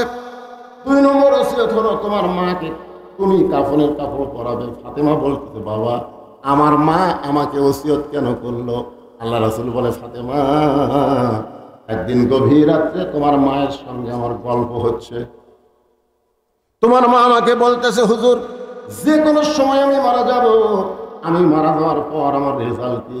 আল্লাহ রাসূল বলে, খাদিজা এই দুনিয়াতে 10 জন পুরুষ জান্নাতের সার্টিফিকেট পাইছে, আবার 10 জন নারীকেও আল্লাহ জান্নাতের সার্টিফিকেট দিয়েছে। আমরা খালি জানি 10 জন পুরুষ। খাদিজা বলে, হুজুর নারীদের মধ্যে কারা 10 জন? আল্লাহর নবী বললেন, পুরুষের মধ্যে 1 নম্বর হলো আবু বকর, আর নারীদের মধ্যে 1 নম্বর হলো খাদিজাতুল কুবরা। খাদিজার সেই আনন্দ, নারীদের মধ্যে আমি হলাম 1 নম্বর রে। আল্লাহ রাসূল একটু নিজের বিবির সঙ্গে মশকরা পছন্দ করতেন। মুসকে হাসতে বলেন, খাদিজা আপনি যখন 1 নম্বর জান্নাতি হলেন, তো 2 নম্বর কে হলে ভালো হয়? পুরুষের মধ্যে 2 নম্বর ওমর, 3 নম্বর ওসমান, 4 নম্বর আলী। তো নারীদের মধ্যে 2 নম্বর কে হলে ভালো হয়? খাদিজা বলতে, হুজুর 2 নম্বর ফাতেমা হলেই ভালো হয়। আল্লাহ রাসূল বলে, আল্লাহ তোমাকে 4টা মেয়ে দিছে, তোর এখন কয় মেয়ে? তুমি কুলসুম আর ওকে জয়নাবের নাম না বলে তুমি ফাতেমার নাম কেন বলতেছো? খাদিজা বলে, হুজুর আপনি নবী হবার পারেন, আপনি যে বাবা, বাবা আনন্দে মাতিয়া সাগরে ভাসাইয়া সেই যে চইলা যায় খবর লয় না, মাজন ধরিয়া উদরে কত কষ্ট করে, 10 মাস পরে পায় প্রসবের বেদনা, এমন দরদি ভবে কেউ হবে না আমার মা। মা গো, এক ছেলে আমাকে বলে, হুজুর 11 মাস পর খিদা কম, কিন্তু রোজার মাসে খালি খিদা লাগে, কারণ কি? আমি বললাম, তোর মা বাসে আছে, আছে যা তোর মায়ের কাছে যা। হুজুর মা, আরে যাস না কেন? ও তখন মায়ের কাছে গিয়ে বলতেছে, মা 11 মাস আমার খিদা কম, রোজার মাসে খিদা বেশি খেন। ওর মা বলতে, তোর দাদি এই সর্বনাশ করছে রে, তোর দাদি। তুই যখন আমার পেটে ছিল রোজার মাসে, তখন তোর দাদি আমার কইছে, পেটের সন্তান কিন্তু শুকান চলবি না, দরকার হলে রোজা ভাঙ্গে খাওয়া দাওয়া করো। আমি রমজান মাসে খাসি, তুই আমার পেটের মধ্যে খাসু, রোজার মাসেই তোর খাওয়ার অভ্যাস আছে। এই জন্য একজন নেপোলিয়ন বলেছে, ভালো একটা সন্তান যদি চাও, ভালো একটা বাপের দরকার না, ভালো একটা মায়ের দরকার। তোর এখন কথা ঠিক কি না? আজকে পর্দার অন্তরালে যে সমস্ত মায়েরা বসে আছেন, ও মায়েরা, খালি সিজার করে বাচ্চা নেওয়া চলবে না, নর্মালে বাচ্চা নেওয়া লাগবে। তোর এখন কথা ঠিক কি না? এখন সিজার। আমি 10 জন বড় ডাক্তারও বলছি, ভাই আপনার ডাক্তার আপনাকে সন্তানকে, আমার 2 জন, আমার 3 জন, আচ্ছা এই বাচ্চাগুলো কি সিজার করা হচ্ছে? ডাক্তারকে হুজুর যে কি কয়, পুরো ভালো ডাক্তার তার বউকে সিজার করায় না, কারণ সিজার করলে বাচ্চারও ক্ষতি, মায়েরও ক্ষতি। তাহলে কি বুঝলেন? ডাক্তারের বইয়ের সিজার লাগে না। ওরকম কি লাগে না? কথা কন না কেন? ডাক্তারের বইয়ের কি লাগে না? আর মৌলানার বাড়িতে কোনোদিন মিলাদ হয় না। খেয়াল করে দেখবেন আমাদের মৌলানার বাড়িতে কিন্তু মিলাদ হবি না, এরা পরের বাড়িতে পড়াবি কিন্তু নিজের বাড়িতে হবি না। তোর এখন কথা ঠিক কিনা? আর 3 নম্বর হলো পীরের বউ কোনোদিন মুরিদ হয় না। খেয়াল করে দেখবেন পীরের বউ মুরিদ হয় না কেন? কারণ জানে আমার পীর সাহেব মাঝে মধ্যে মুরিদের বইয়ের দিকে চোখ মারে, এই শয়তান হাতে কে মুরিদ হবি না। তাহলে এখানে কয়টা কথা বললাম। 1 নম্বর হলো ডাক্তারের বইয়ের সিজার লাগে না, মৌলবীর বাড়িতে মিলাদ হয় না, আর পীরের বউ মুরিদ হয় না। সিজার করলে কি ক্ষতি কন্ত? এই আমার দাদি আমারে কইছে তোকে টানে বার করবার যায় ভাই, তোর মাথা লম্বা হয়ে গেল, পরে থাবড়া থাবড়া তোর মাথা আমরা গোল কর। সিজার করলে বাচ্চার ক্ষতি কি জানেন? 2 দিন পরেই নর্মালে বাচ্চা হবে, 2 দিন পরেই। কিন্তু মা অধৈর্য হওয়ার কারণে পেট কেটে বাচ্চা বের করতে হয়। আপনারা বলেন তো আমরা টেপের উপর যে কয়টা আছি আমরা কেউ কি সিজার করা? কেমন সিজার করা? সভাপতি সাহেব কোন? আমি হলো আপনি সিজার, আপনি সিজার, আমরা কি খারাপ হচ্ছে? আজ থেকে 20 বছর আগে বাংলাদেশে কোনো সিজার ছিল না। ধরে কোন কথা ঠিক কিনা? আর মায়েদের অনুরোধ করতেছে, মা কি বলবো প্রসবের কথা, মা বিনে সেই ব্যথা কেউ তো বুঝিবে না। মাজন একিয়া সন্তানের দায়, অকালে মা মারা যায়, কেন সে মায়ের ভক্তি করো না। এমন দরদি ভবে কেউ হবে না আমার মা গো। খাদিজা বলতেছে, রাসূলুল্লাহ আমার 4টা মেয়ের মধ্যে ফাতেমা হলো 1 নম্বর। জোরে কোন কয় নম্বর? তাহলে আমাকে যদি আল্লাহ 1 নম্বর জান্নাতি দেয়, ফাতেমাকে যেন আল্লাহ 2 নম্বর জান্নাতি ঘোষণা করে। আল্লাহ রাসূল মুস্কি হাসিয়া বললেন, খাদিজা আপনার ফাতেমা তো জান্নাতি নয়, আপনার ফাতেমা জান্নাতি নয়। খাদিজা বলে, হুজুর আমার ফাতেমা যদি জান্নাতি না হয় তাহলে ফাতেমার খবর কি? আল্লাহ রাসূল বললেন, ফাতেমা হলো জান্নাতি নারীদের নেত্রী। খাদিজা কয়, হুজুর কেউ জানে না, গভীর রাতের খবর কেউ জানে না, আমারটা আপনি ফাতেমাকে দেন, ফাতেমারটা আমাকে দেন। কারণ কেউ তো জানে না, আমি আর আপনি জানি। আপনি ঘোষণা করেন ফাতেমা 1 নম্বর জান্নাতি, আর খাদিজা হলো জান্নাতি নারীদের নেত্রী। আল্লাহ রাসূল বলে, খাদিজা আপনারা মা আর মেয়ে, অসুবিধা কি? খাদিজা বলে, হুজুর আপনি জানেন না, মেয়ে মানুষের একটা অভ্যাস হলো এই সারা জীবন নেত্রী হবি, কারো অধীনে থাকবি না। ধরে কোন কথা ঠিক কিনা? যেটা আমাদের বাংলাদেশে আমরা হাড়ে হাড়ে টের পাই। একজন নেত্রী হচ্ছে, আর এক নেত্রী অসুস্থ হয়ে আছে, তার বাহিরে চিকিৎসা পর্যন্ত করবার দিচ্ছে না। ধরে কোন কথা ঠিক কিনা? হাইরে হিংসা ভাই। আমার বড় মেয়ে তরকারি পাক করে আমার খাবার দিচ্ছে, মাছের তরকারি। আমি খাচ্ছি, মেয়েটা আমার মুখের সামনে এখানে ঘুর ঘুর করতেছে। আমি বললাম, মা বাংলাদেশে বহু জায়গাত মাছের তরকারি খেলাম, মা তোর হাতে মনে হয় মধু আছে। মেয়েটা আর 1 টুকরা হাত দিল। আমি খাচ্ছি, একাধিক ওর মাও তাই গাল ফুলে বসে আছে। এইরকম কে গো, তোমার আমার মুখ ভার কেন? এখন থেকে মেয়ের বাড়ি পার হয়ে যান, আমি তাই পারি? এরা কি জাত রে? মেয়ের প্রশংসা করলে মা বেদার হয়, এই জাতের নাম হলো নারী জাত। যেরকম কথা বল না, মেয়ে মানুষের হিংসা কম না বেশি? খাদিজা বলতেছে, রাসূলুল্লাহ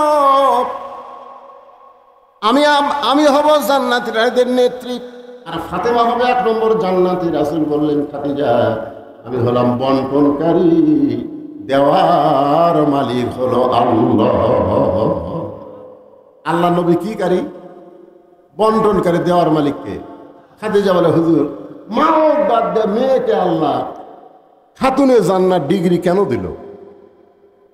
আল্লাহ রাসূল বলে, খাদিজা আপনাকে আমি 2টা প্রশ্ন করব, আপনি দেখেন তো উত্তর দিয়ে কি রেজাল্ট পান।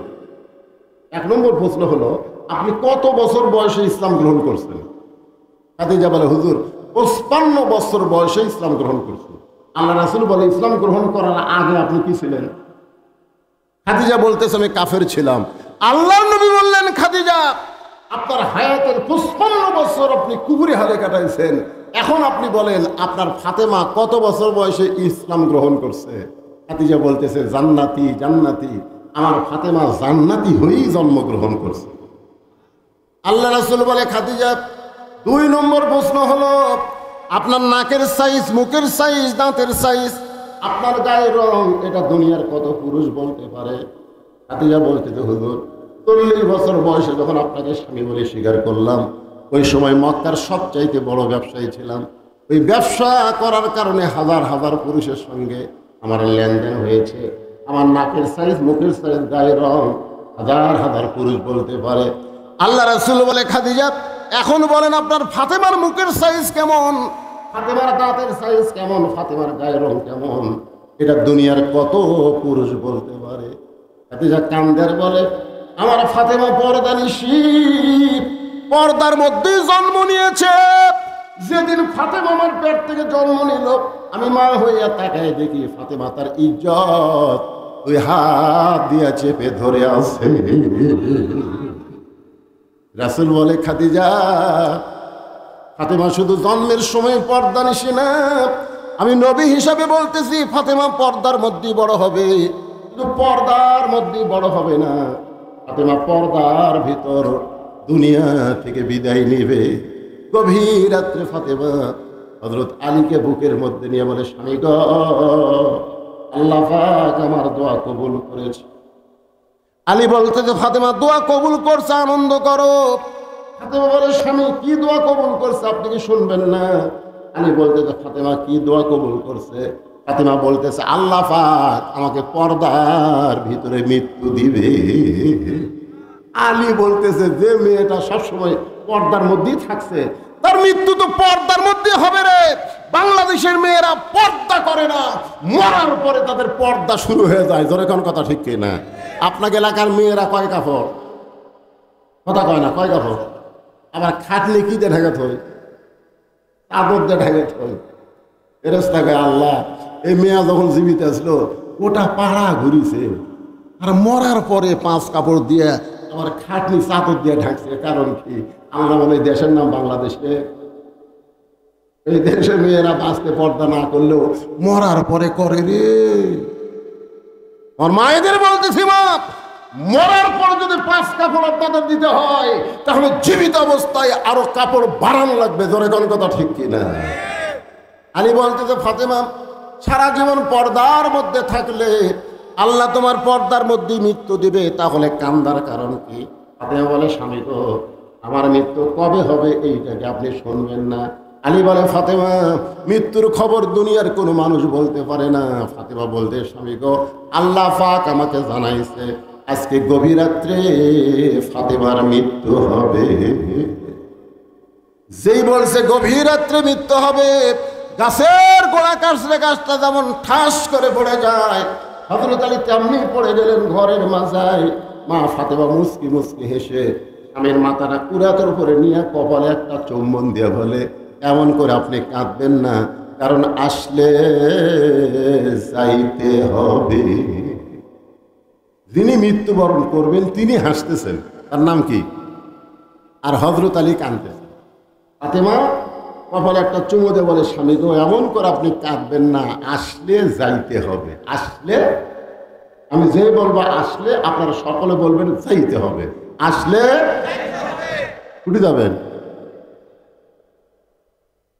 কিন্তু সেদিন ডাক পড়িবে কবর মাঝে যাইতে, জোগাড় কিছু করছো বন্ধু তার মাঝে পিছাইতে।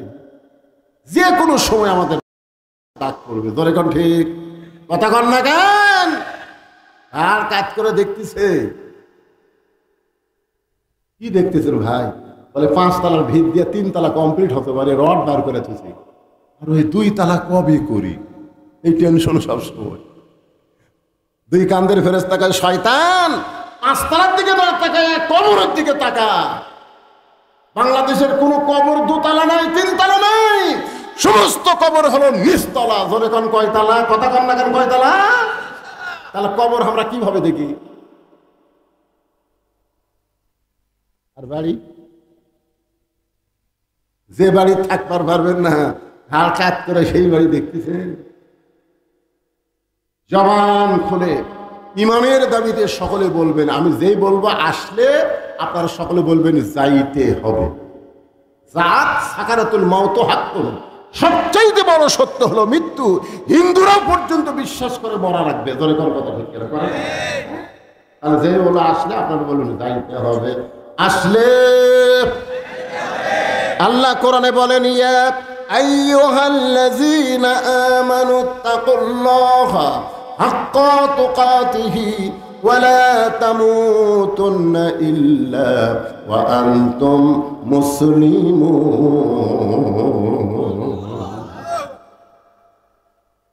গভীর রাত্রে ফাতেমা দুনিয়া থেকে চলে গেল। হযরত আলী নিজের কাঁধে করে ফাতেমাকে দাফন করলেন। কারণ ফাতেমা মরার আগে 3টা শর্ত দিচ্ছে। জোরে বলেন কয়টা? 1 নম্বর শর্ত হলো রাতের অন্ধকার আমাকে কবর দেওয়া লাগবে। 2 নম্বর শর্ত হলো আমার কোনো জানাজার ব্যবস্থা করবেন না। 3 নম্বর শর্ত হলো আমার লাশটা কিন্তু খাটনি তুলবেন না। আপনারা বলেন তো একটা মহিলা মারা গেলে সবার কাঁধে কি সে চড়তে পারবে? পারবে? আচ্ছা শালি মরে গেছে, দুলা ভাই যদি কয় শালির লাশ আমি কবরত দিয়ে দেবো, চলবে? চাচাতো ভাই, বুয়াতো ভাই, খালাতো ভাই, তো যে লাশ কান্দত লিবার পারবি না তার সাথে দেখা করা যায় না? হারাম। এ কথা কন না, দেখা যায় না, এটা আমার চাচাতো ভাই হয়। ফাতেমা কান্দার বলে আমার বাবা 6 মাস আগে দুনিয়া থেকে চলে গেছে। আমার হাসান হোসেন এত ছোট, মায়ের লাশ কান্দে নিবার পারবে না। আপনি শুধু আমাকে কান্দে করে নিয়ে ওই জান্নাতুল বাকির পূর্ব কোণায় সবুজ রঙের একটা বাতি জ্বলবে, ওই বাতি বরাবর আমাকে দাফন করবেন।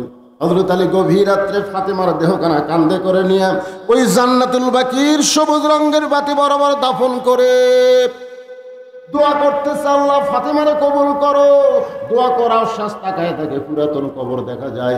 এই মাত্র ফাতেমার নতুন কবর, সেই কবর আর নাই। আলী বলে এখনই ফাতেমার কবর দিলাম, এই কবরটা গেল কোন জায়গায়? চিল্লায় বলে ফাতেমার কবর, ফাতেমার কবর। কে জানো বলে আলী রে। ফাতেমা পর্দা নিশি, আমি আল্লাহ জোহরা ডিগ্রি দিয়া ফাতেমার কবরটাকে কিয়ামত পর্যন্ত পর্দা করে দিয়েছি। মায়েরা, ও মা, পর্দার অন্তরে যারা বসে আছেন মা, সন্ধ্যা থেকে আপনাদের কোনো ওয়াজ হয় নাই, এজন্য আমি অসুস্থ মানুষ আপনাদের জন্য একটু ওয়াজ করে দিলাম। মা, পর্দা যদি না করেন একটা ইবাদত আল্লাহ কবুল করবে না। ধরে কোন কথা ঠিক কি না? মেয়েদের 1 নম্বর আমল হচ্ছে ও আমিলুস সালেহা, তোর আসরের বিষয় 1 নম্বর নেক আমল হচ্ছে পর্দা।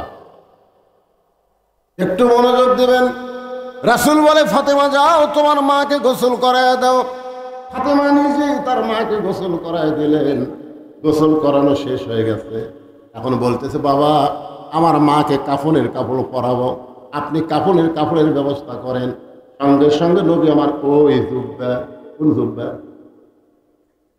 মনে ভুলে গেছে, গারে হীরার জুব্বা, যেই জুব্বা পরা অবস্থায় ফেরেশতা জিবরাইল কোরআনের 5টা আয়াত নাজিল করেছে।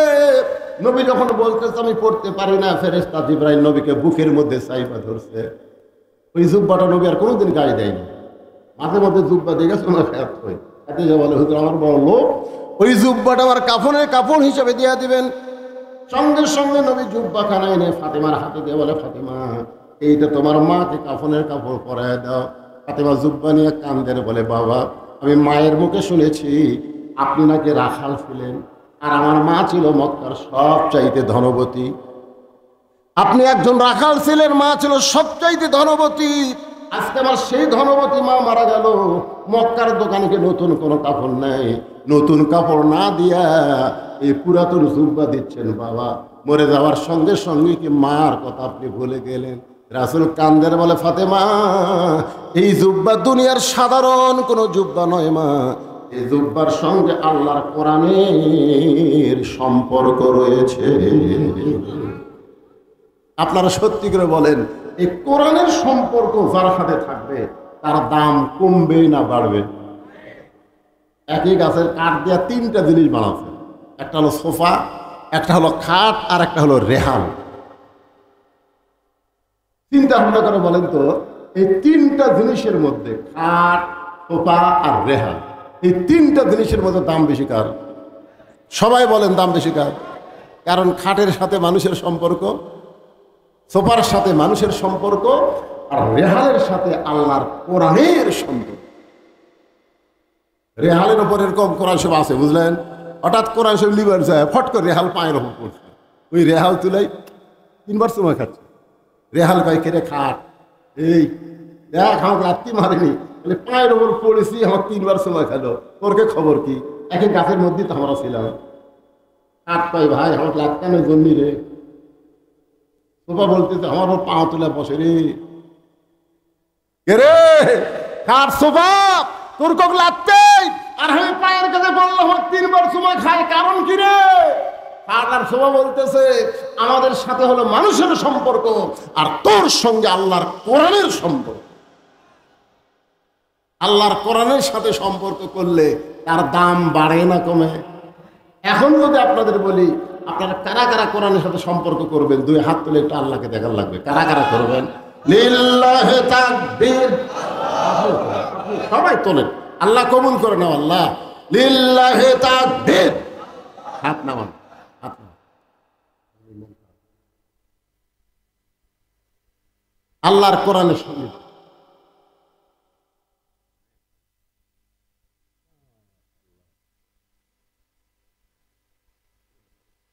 ঠিক আছে, আলহামদুলিল্লাহ।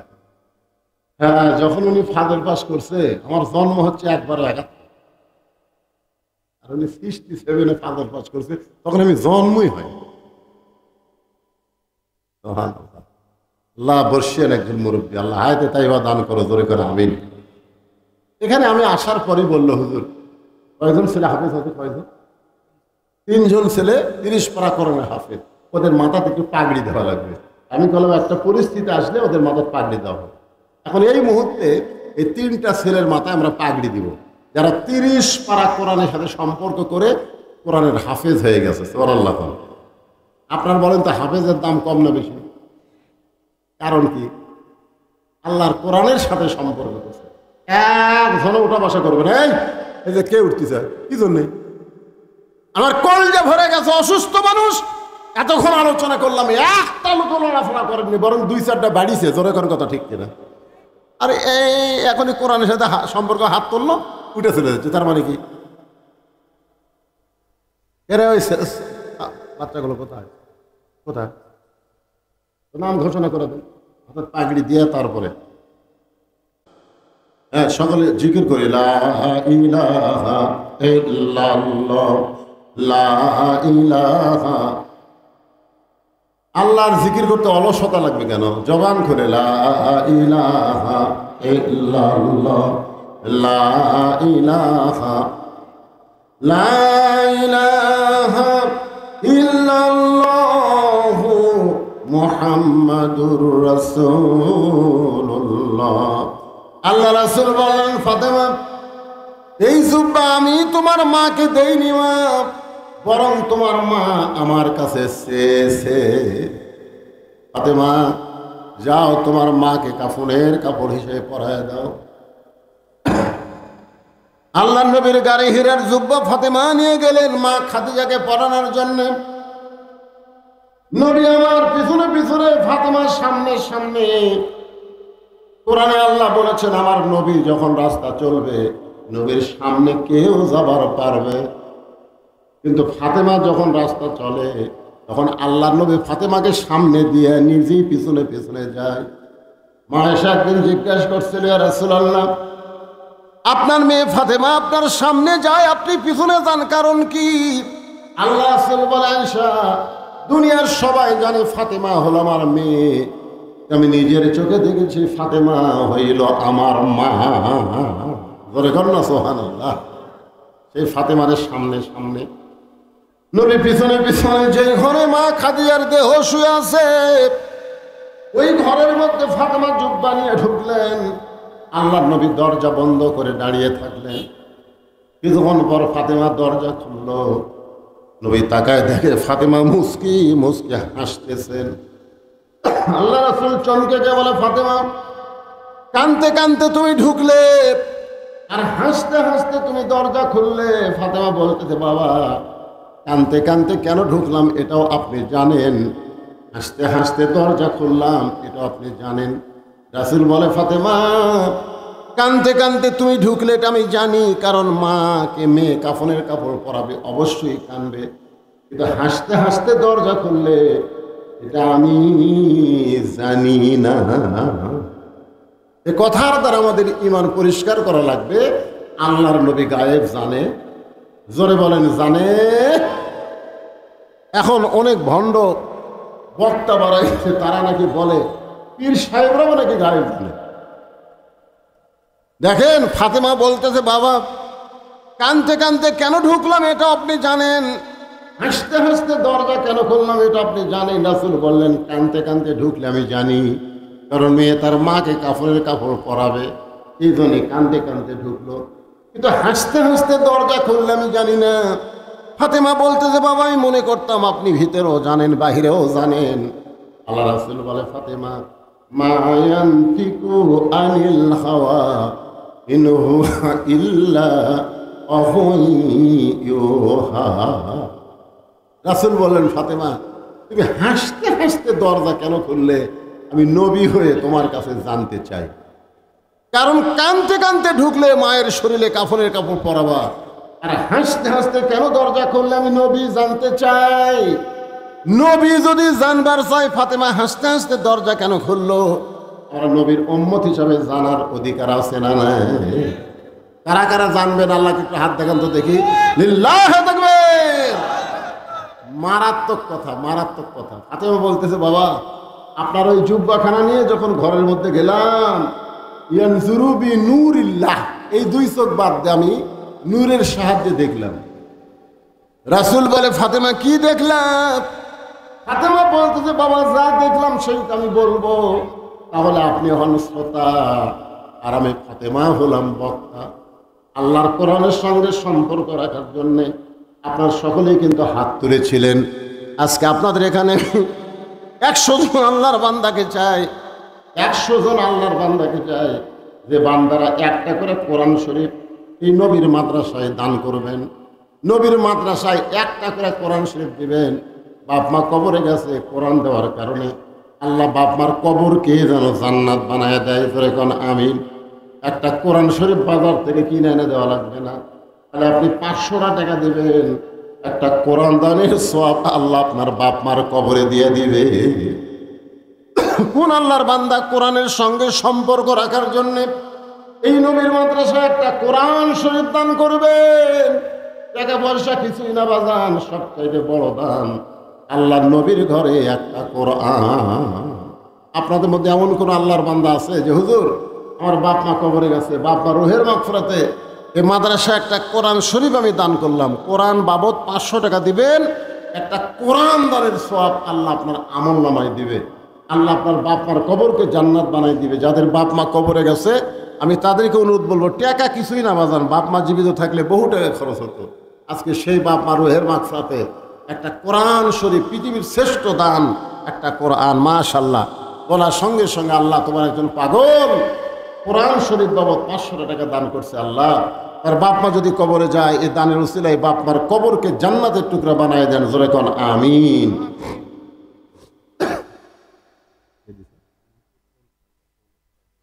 মোহনপুর টোল প্লাজা 10টা কোরআন শরীফ বাবদ 5000 টাকা। ধরে বলেন মারহাবা। আল্লাহ টোল প্লাজাকে তুমি কবুল করে নাও। আল্লাহ যে নিয়তে তারা দান করছে তাদের নেক নিয়ত নেক আশাকে আল্লাহ তুমি কবুল করো। ধরে কোন আমিন। ভাই যান, আপনাদের পকেটে 500 টাকা নাই, বাপ মা কবরে গেছে, বাপ মার কথা মনে করে দেন না কেন ভাই? সব টাকা পয়সা পড়ে থাকবে রে। আব্দুর রাজ্জাক, আল্লাহ তোমার পাগল বাপ মা রুহের মাগফিরাতে কোরআন শরীফ বাবদ 500 টাকা দান করেছে, আল্লাহ দানকে কবুল করেন। আতাউর রহমান কোরআন শরীফ বাবদ 500 টাকা দান করেছে, আল্লাহ দানকে কবুল করেন। আল্লাহুম্মা আমিন। দানের ব্যাপারে গড়িমসি করলে শয়তান খুশি হয়, বুঝলেন? কারণ রাসূল বলেছেন আস-সাখিয়ু হাবিবুল্লাহ, যারা দান করবে তারা আল্লাহর দোস্ত। জোরে কোন সুবহানাল্লাহ। আল বাখিলু লা ইয়াদখুলুল জান্নাহ, যারা বখিল হবে তারা জান্নাতে প্রবেশ করবে না। রবিউল ইসলাম কোরআন শরীফ বাবদ 500 টাকা দান করেছে, আল্লাহ রবিউলের দানকে আল্লাহ আপনি কবুল করেন। কবুল করো, কবুল করো। মোদের কামনা দানকারীকে দিবেন জান্নাত, আল্লাহ নিরাশ করবেন না। যেই যুবকেরা মাহফিল করতেছে, যুবকেরা তারা কোথায়? ভিতরে ঢোকেন, 10 টাকা 20 টাকা 50 টাকা 100 টাকা, আমার মা বোনদের কাছেও যাবেন, ওরাও দান করবে। হ্যাঁ, এই যে ছেলেরা মাহফিল করতেছে ভিতরে ঢোকেন, 10 20 50 100 টাকা যেতে পারবেন। নাম বলতে অনিচ্ছুক, আল্লাহ তোমার এক বান্দা 2টা কোরআন শরীফ বাবদ 1000 টাকা দান করেছে, আল্লাহ দানকে কবুল করেন, আল্লাহুম্মা আমিন। আল্লাহ আর একজন 2টা কোরআন শরীফ বাবদ নাম ছাড়া 1000 টাকা দান করেছে, আল্লাহ দানকে কবুল করেন। আপনারা ওটা বসা করলেন কেন? ফাতেমা ওয়াজ করবে, নবী শুনবে, কি জন্য হাসতে হাসতে দরজা খুললো? নবী শোনার জন্য বসে আছে রে, আর নবীর উম্মতেরা উঠে চলে যাচ্ছেন। হায় হায় হায়, প্যারালাইসিস হবি রে, যে পাওতে হেঁটে হেঁটে যাচ্ছেন না, ঘুমোতে গোটা দেখবেন দেহ আছে, পাওয়ার চলে না। এরকম হয় কি হয় না? তোর এখন কত বড় বেয়াদবি! নবী শুনবে, ফাতেমা হাসতে হাসতে দরজা কেন করলো? আর নবীর উম্মতেরা শুনবার চায়া টাকা চাষি দিয়েন না। আপনি টাকা না দিলে কি হবে? আপনার টাকা ছাড়াও মাদ্রাসা চলবে, যেরকম ঠিক কিনা? হ্যাঁ, বাংলাদেশে সবাই দান করে, যারা দান করে আল্লাহ আখিরাতের প্রতি তাদের ঈমান বাড়ায় দেয়। আর দানকারী কোনোদিন জাহান্নামে যাবে না, যেভাবেই হোক আল্লাহ তাকে জান্নাতে নিবেই নিবে। যেরকম সুবহানাল্লাহ। আল্লাহ তোমার একজন বান্দা, কি নাম, সাইদ, কোরআন শরীফ বাবদ 500 টাকা দান করেছে, আল্লাহ তার দান কবুল করেন। আল্লাহ নেক নিয়ত থেকে আশা করে আল্লাহুম্মা আমিন।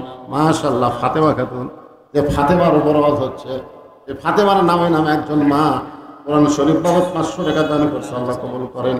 নাম বলে নাই, কোরআন বাবদ 500 টাকা দান করেছে, আল্লাহ দানকে কবুল করেন। নাম ছাড়া তোমার একজন পাগল 2টা কোরআন শরীফ বাবদ 1000 টাকা দান করছে, আল্লাহ তার দানকে কবুল করেন। আল্লাহ যারাই দান করতেছে পৃথিবীর শ্রেষ্ঠ দান, আল্লাহ তোমার নবীর ঘরে একটা কোরআন কত টাকা কত হলে কত দিকে চইলা যায়। নবীর ঘরে দান করিলে দুনিয়া এবং আখিরাতে পাওয়া যায়। হ্যাঁ, দেন, আল্লাহর রাস্তায় দেন। নগদ যদি না থাকে বাকি লেখায় দেন, হুজুর আজকে তো আমি টাকা 500 আনিনি, আমি 1 সপ্তাহ পরে দেব। শ্রেষ্ঠ দান একটা কোরআন থেকে আমি বঞ্চিত হব না, এই নিয়তে। যদি কারো পকেটে না থাকে আপনি বাকি লেখা দেন, বাকি লেখায় দেন। আর এই ব্যাগটা ভিতরে ঢুকছে, ব্যাগলা ঢুকছে নাকি? এই ব্যাগ আলাদা, এক ব্যাগলে ঢুকছে কেরা? হ্যাঁ, লাও লাও লাও, এ কে কি দেয়? মা বোনদের ওখানেও ঢুকছে। আমার মায়েরা কোরআন শরীফ বাবদ দান করবেন, 100 200 500 যে যা পারবেন আল্লাহর রাস্তায় দান করবেন। বকুল হাজি 1000 টাকা বাকিতে করছে দান, আল্লাহ হাজি সাহেবের দানকে আল্লাহ আপনি কবুল করেন। মুমিনুল কোরআন শরীফ বাবদ 500 টাকা দান করেছে। মোমেনা একজন মা আমার কোরআন শরীফ বাবদ 500 টাকা দান করেছে, আল্লাহ মা মুমিনার দানকে আল্লাহ আপনি কবুল করেন, আল্লাহুম্মা আমিন। নাম ছাড়া তোমার একজন বান্দা কোরআন শরীফ বাবদ 500 টাকা দান করলো, আল্লাহ দানকে কবুল করেন, আল্লাহুম্মা আমিন। আর এক বান্দা 1000 টাকা, এখানে 50 টাকার 20টা লোড দিছে, 1000 টাকা কোরআন শরীফ বাবদ করছে দান, আল্লাহ তার দানকে কবুল করে নেয়। বাপ মা যদি কবরে যায়, এই দানের ওসিলায় বাপ মার কবরকে জান্নাতের টুকরা বানায় দেন। ধরে কন আমিন। ইন্নাল ইনসানা লাফি খুসর, নিশ্চয় মানুষগুলো ক্ষতির মধ্যে। 4টা বিষয় এখানে। 1 নম্বর ঈমান, 2 নম্বর ওয়ামিলুস সালিহাত, নেক আমল করা লাগবে। পুরুষের জন্য নেক আমল 1 নম্বর হলো নামাজ, আর নারীদের জন্য 1 নম্বর নেক আমল হলো পর্দা। 3 নম্বর হলো তাওয়াসসাউ বিল হক, হক কথা বলা লাগবে। হক কথা বলতে গিয়ে যদি আপনার জেল হয়, ফাঁসি হয়, হতে হক, অসুবিধা নাই। এরপরে হক কথা বলতে হবে, জোরে কান কথা ঠিক কি না? তাওয়াসসাউ বিস সবর, হক কথা বলতে গেলে নানা রকম বিপদ আপদ মুসিবত আসবে।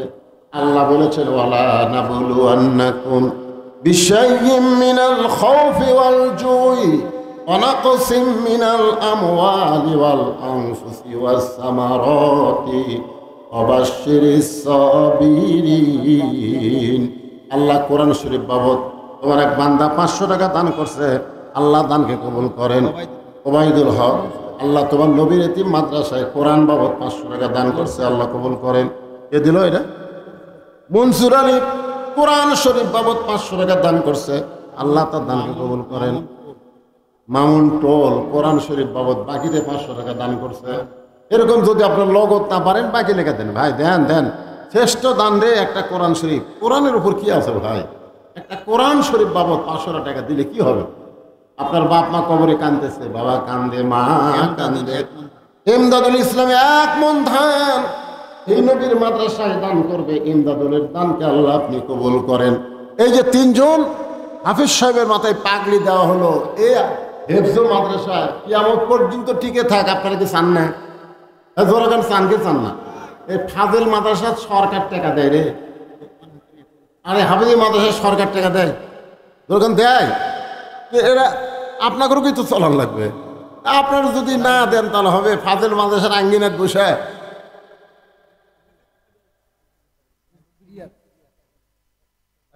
বিজেপি 600 টাকা দান করছে, 500 টাকা কোরআন আর 100 টাকা দান।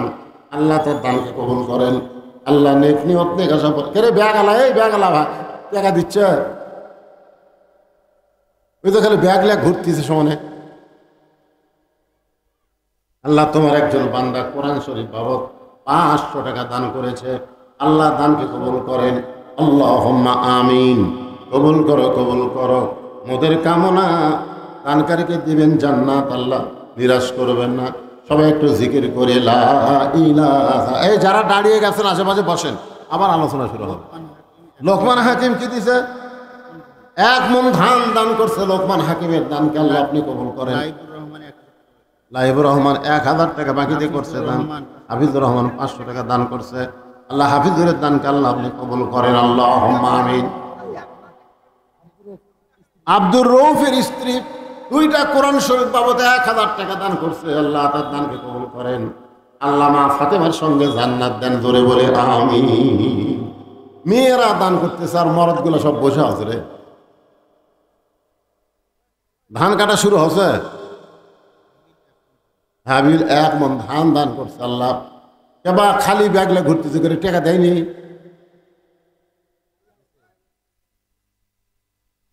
সবাই 10, 20, 50, 100 টাকা দিল তো ব্যাগ ফুলে উঠতো। মা বোনদের কাছে গেছে, মা বোনেরা আল্লাহর রাস্তা দান করবেন। মায়েরা দেখবেন পুরুষের চাইতে মেয়েরাই বেশি দান করে। এই জন্য বাংলাদেশে মেয়েরাই উপরে আছে, জোরে কোন ঠিক কিনা? বাংলাদেশে উপরকে মরদ না নারী? দেখবেন টাকার ব্যাগ আসলে দেখবেন আপনাকে চাইতে ওরাই বেশি দেবে। মায়েরা আজকে এত বেশি দান করবেন, আপনাকে দান যেন পুরুষের চাইতে বেশি হয়। দেলোয়ার হোসেন আর্মি 1 বস্তা ধান, 1 বস্তা সমান কতখানি? মাশাআল্লাহ 2 মণ। দেলোয়ার হোসেন আর্মি সাহেব 2 মণ ধান দান করছে। আল্লাহ কবুল করেন। আচ্ছা, যেই বাড়িতে আমি ছিলাম সৌদি প্রবাসী, ওনার পক্ষ থেকে দান হচ্ছে। যে বাড়িতে ছিলাম সেই বাড়ি আল্লাহ 2000 টাকা। বাচ্চা কাচ্চা হয়নি এখনো, দোয়া করবো আজকে আল্লাহ যেন একটা সন্তানের বাপ করে দেয়। যেখানে আমি বড়গির আব্দুল কাদের জিলানীর কাছে এক ছেলে বলে, হুজুর দোয়া করেন আল্লাহ যেন একটা সন্তান দেয়। হুজুর সেই দোয়া করছে। পরের বছর হুজুর কি দোয়া করলেন? এখনো যা আছি তাই, ভালো করে দোয়া করেন। পুরো ইখলাস 3 বার পড়া দোয়া করছে, খুশি হয়ে গেছে। 3য় বছর বলে, হুজুর আপনি আল্লাহর ওলি না করি, কি দোয়া করেন? বাচ্চা এখন হয় না। বড়গির আব্দুল কাদের জিলানী এবার দোয়া না করে চোখ বন্ধ করে বলতেছে, কে বাবা বিয়ে করছো? না, বিয়ে না করলে দোয়া দিয়ে চলে হবে। আমার ভাই বিয়ে শাদী করছেন, অনেক বছর হয়ে গেছে। আল্লাহ ইচ্ছা করলে পারে। বসে পড়ে মাটির মধ্যে হাত দিয়ে কান্না শুরু করে দিলেন। ফাতেমা বলে, বাবা আমার মাকে আল্লাহ জান্নাতের পোশাক পরায় দিছে, এইটা শোনার পর আপনি কান্দেন কেন? আল্লাহ রাসূল বলে, ফাতেমা এই কান্না দুনিয়ার সাধারণ কোনো কান্না না, এই কান্না হলো আমার জীবনের আনন্দের কান্না। প্রথম যখন আমি নবী হলাম, আমি কার কাছে কলেমার দাওয়াত দিব এই টেনশন আমি করতেছিলাম। কারণ সবাই নবী বলে বিশ্বাস করলো, বউ কিন্তু কি মনে হয় 39 বছরের আমি ওয়াজ করি, এখন পর্যন্ত আমার বউ আমাকে হুজুরই কয়নি। আমি একদিন বইয়ের হাতে 500 টাকা দিয়ে বললাম, একবার এখানে হুজুর কও তো দেখি, তোমার মুখে হুজুর শুনতে কেমন লাগে? তো টাকা নিয়ে বলতেছে, জনগণ আপনাকে চিনে না, এই হুজুর কও। কিন্তু আমি তো চিনি আপনি মালটা কি। হুজুর হওয়া এত সহজ নয়। নিজের বইয়ের কাছে হুজুর হওয়া যে কত বড় কঠিন, আর সর্বপ্রথম নিজের বিবি খাদিজা আমাদের নবীকে নবী বলে স্বীকার করেছে। জোরে কোন সুবহানাল্লাহ। এই জন্য আল্লাহ কোরআনে বললেন, লাকাদ কানা লাকুম ফি রাসূলিল্লাহি উসওয়াতুন হাসানা। যদি সফলতা অর্জন করতে চাও, বউ তাকে সর্বোত্তম নবী বলে স্বীকার করেছে, তার আদর্শকে গ্রহণ করে নাও। আজকে আমাদের বাংলাদেশে যত নেতা আছে, বলেন তো নেতার বইয়েরা কি নেতা আদর্শ নেতা বলে? কথা কন না কেন? বলে। রাসূল বলে, ফাতেমা তোমার মা সর্বপ্রথম আমাকে নবী বলে স্বীকার করেছে। আমার মনে হয় এই কারণে আল্লাহ তাআলা তার শরীরে জান্নাতের পোশাক পরাইয়া দিছে। আল্লাহর নবী নিজের হাতে খাদিজাকে কবরের মধ্যে নামাই দিলেন। নিজের হাত দিয়ে খাদিজাকে কবরে নামাচ্ছেন। নবীর চোখ দিয়ে দর দর করে পানি পড়তেছে। আবু বকর বলে, ইয়া রাসূলুল্লাহ, আপনি নবী হয়ে যদি এমন করে কাঁদেন তাহলে আমরা কেমনে সহ্য করব? রাসূল বলে, আবু বকর, এই খাদিজাকে যখন আমি কবরে নামাইতেছি, আমি নবী নয়, আমি হলাম একজন হতভাগ্যস্বামী। আমার খাদিজা যতদিন জীবিত ছিল, আমি নবী ততদিন দ্বিতীয় কোনো বিয়া করি নাই। আপনারা বলেন তো, মা খাদিজা যতদিন জীবিত ছিল, রাসূল কি ততদিন দ্বিতীয় বিয়া করছে? বহুদিন মা খাদিজা বলেছে, হুজুর, এই বুড়ির সাথে সংসার করতে গিয়ে আপনার যৌবন শেষ হয়ে যাবে, আপনি আর একটা বিয়ে করেন। আল্লাহ রাসূল বলে, খাদিজা, আপনি যদি শুধু আমার বিবি হইতেন আমি বিয়ে করতাম, কিন্তু আপনি শুধু আমার বিবি না, আপনি হলেন আমার দরদ। শিশুকালে মরে গেছে মা, গর্ভে থাকতে মরছে পিতা, নবী চোখে দেখলেন না। কে করিবে লালন পালন, কে দিবে সান্ত্বনা, এই দুনিয়ার বড় এতিম নবী ছিলেন একজনা। রাসূল বলে, আবু বকর, যত রাতে হোক না কেন, 2টা বাজলো না 3টা বাজলো না 4টা বাজলো, আমি যখন দরজাতে এসে দাঁড়াই, সঙ্গে সঙ্গে খাদিজা দরজা খুলে দেয়। আমি রাসূল চমকে গিয়ে বললাম, খাদিজা, আপনাকে ডাকা লাগে না? দরজার কাছে দাঁড়াইনি, দরজা খুলে দেন। খাদিজা বলে, রাসূলুল্লাহ, আপনি যখন দাওয়াতের কাজে বের হয়ে যান, আমি তখন দরজার মধ্যে নাক লাগায়া দাঁড়িয়ে থাকি, কারণ আপনি হলেন মেশকাম্বর। যখনই আপনি আসেন আপনার সুগন্ধে আমি দরজা খুলে দিই। রাসূল বলে, খাদিজা, তাহলে আপনি কি ঘুমাবেন না? খাদিজা বলে, হুজুর, ওই দিন একলা ঘুমাবো যেদিন আমার মরণ হবে। যেদিন আমার মরণ হবে সেই দিন একলা ঘুমাবো। জীবিত অবস্থায় আপনাকে না ঘুমায়া আমি কোনোদিন ঘুমাবো না। রাসূল কান্দার বেলা, আবু বকর, আমার খাদিজা আজকে কবরে একা হয়ে ঘুমায় গেল। আমার মন চাইলেও আমি খাদিজার সঙ্গে কবরে থাকতে পারবো না। কবরে মাটি দেওয়ার পর সবাই যখন চলে গেছে, আল্লাহর নবী খাদিজার কবর ছাড়েন না। ঘন্টার পর ঘন্টা নবী দাঁড়ায় থাকে। আল্লাহ বলে, হাবিব, সবাই খাদিজার কবরে মাটি দিয়ে চলে গেল, অথচ আপনি কেন খাদিজার কবর ছাড়েন না? রাসূল বলে, আল্লাহ মুনকির নাকির খাদিজাকে 3টা প্রশ্ন করবে, খাদিজা উত্তর দিবার পারবে না।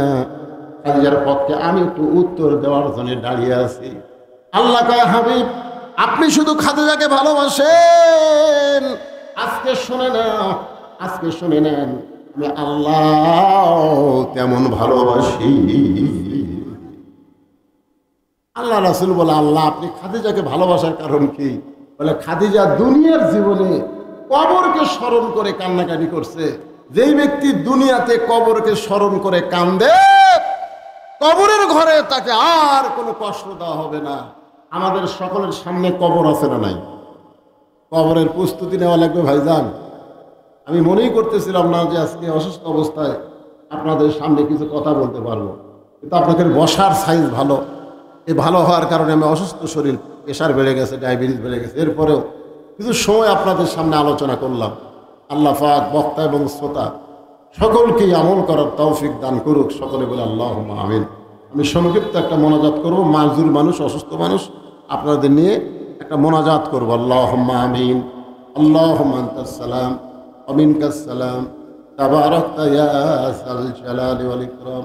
আল্লাহ, আজেল মাদ্রাসা ময়দানে তোমার হাফিজি মাদ্রাসাকে উদ্দেশ্য করে আজকের এই সারা রাত ব্যাপী জান্নাতের বাগান লেগে গেছে। আল্লাহ, আমি অসুস্থ মানুষ, আল্লাহ দীর্ঘ সময় আলোচনা করার পর তোমার বান্দা বান্দিদের সঙ্গে করে নিয়া রহমতের দরজায় ফকির হয়ে আমি হাত তুলেছি। আল্লাহ মেহেরবানি করে আজকের মাহফিল আমাদের সকলের হেদায়েতের জন্যে, নাজাতের জন্যে, জান্নাতের জন্যে কবুল করে নাও। এই মাহফিলের শুরু থেকে শেষ পর্যন্ত যত আলোচনা হয়েছে আল্লাহ, আমার পরেও আলোচনা হবে, আল্লাহ সব আলোচনাকে জান্নাতের বিনিময় হিসেবে কবুল করে নাও। আল্লাহ আজকের মাহফিলের সম্মানিত সভাপতিকে আল্লাহ তুমি কবুল করো, সহসভাপতিকে কবুল করো, মাদ্রাসার কমিটিকে কবুল করো। যেই যুবকেরা কষ্ট করে মেহনত করে এত সুন্দর আয়োজন করেছে, আল্লাহ মোহনপুরের সব যুবককে তুমি কবুল করে নাও। আল্লাহ তোমার নবীর এতিম মাদ্রাসাকে লক্ষ্য করে নগদে বাকিতে আজকে যারা দান করেছে, কোরআন শরীফ বাবদ যারা দান করলো, আল্লাহ সকলের দানগুলোকে জান্নাতের বিনিময় হিসেবে কবুল করো। আমরা যারা হাত তুলেছি, আমাদের জনম দুঃখনী মা যাদের কবরে চলে গেছে, আল্লাহ মেহেরবানি করে মায়ের কবর জান্নাতের টুকরা বানাও। বাবার বাড়িঘর সবই আছে,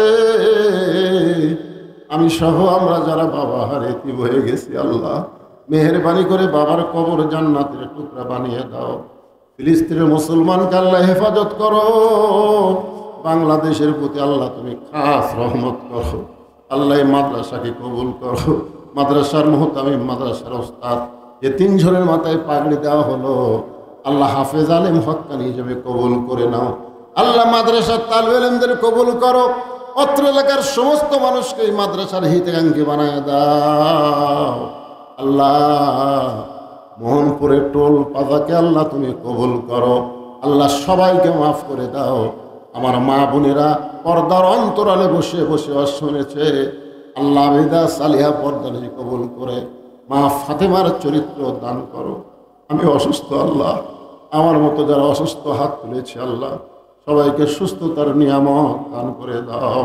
সুবহান রাব্বিকা রাব্বিল ইজ্জাতি আম্মা ইয়াসিফুন ওয়া সালামুন আলাল মুরসালিন আলহামদুলিল্লাহি রাব্বিল আলামিন।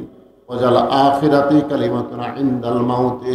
সবাই পড়েন লা ইলাহা ইল্লাল্লাহু মুহাম্মাদুর রাসূলুল্লাহ সাল্লাল্লাহু আলাইহি ওয়াসাল্লাম। আসসালামু আলাইকুম।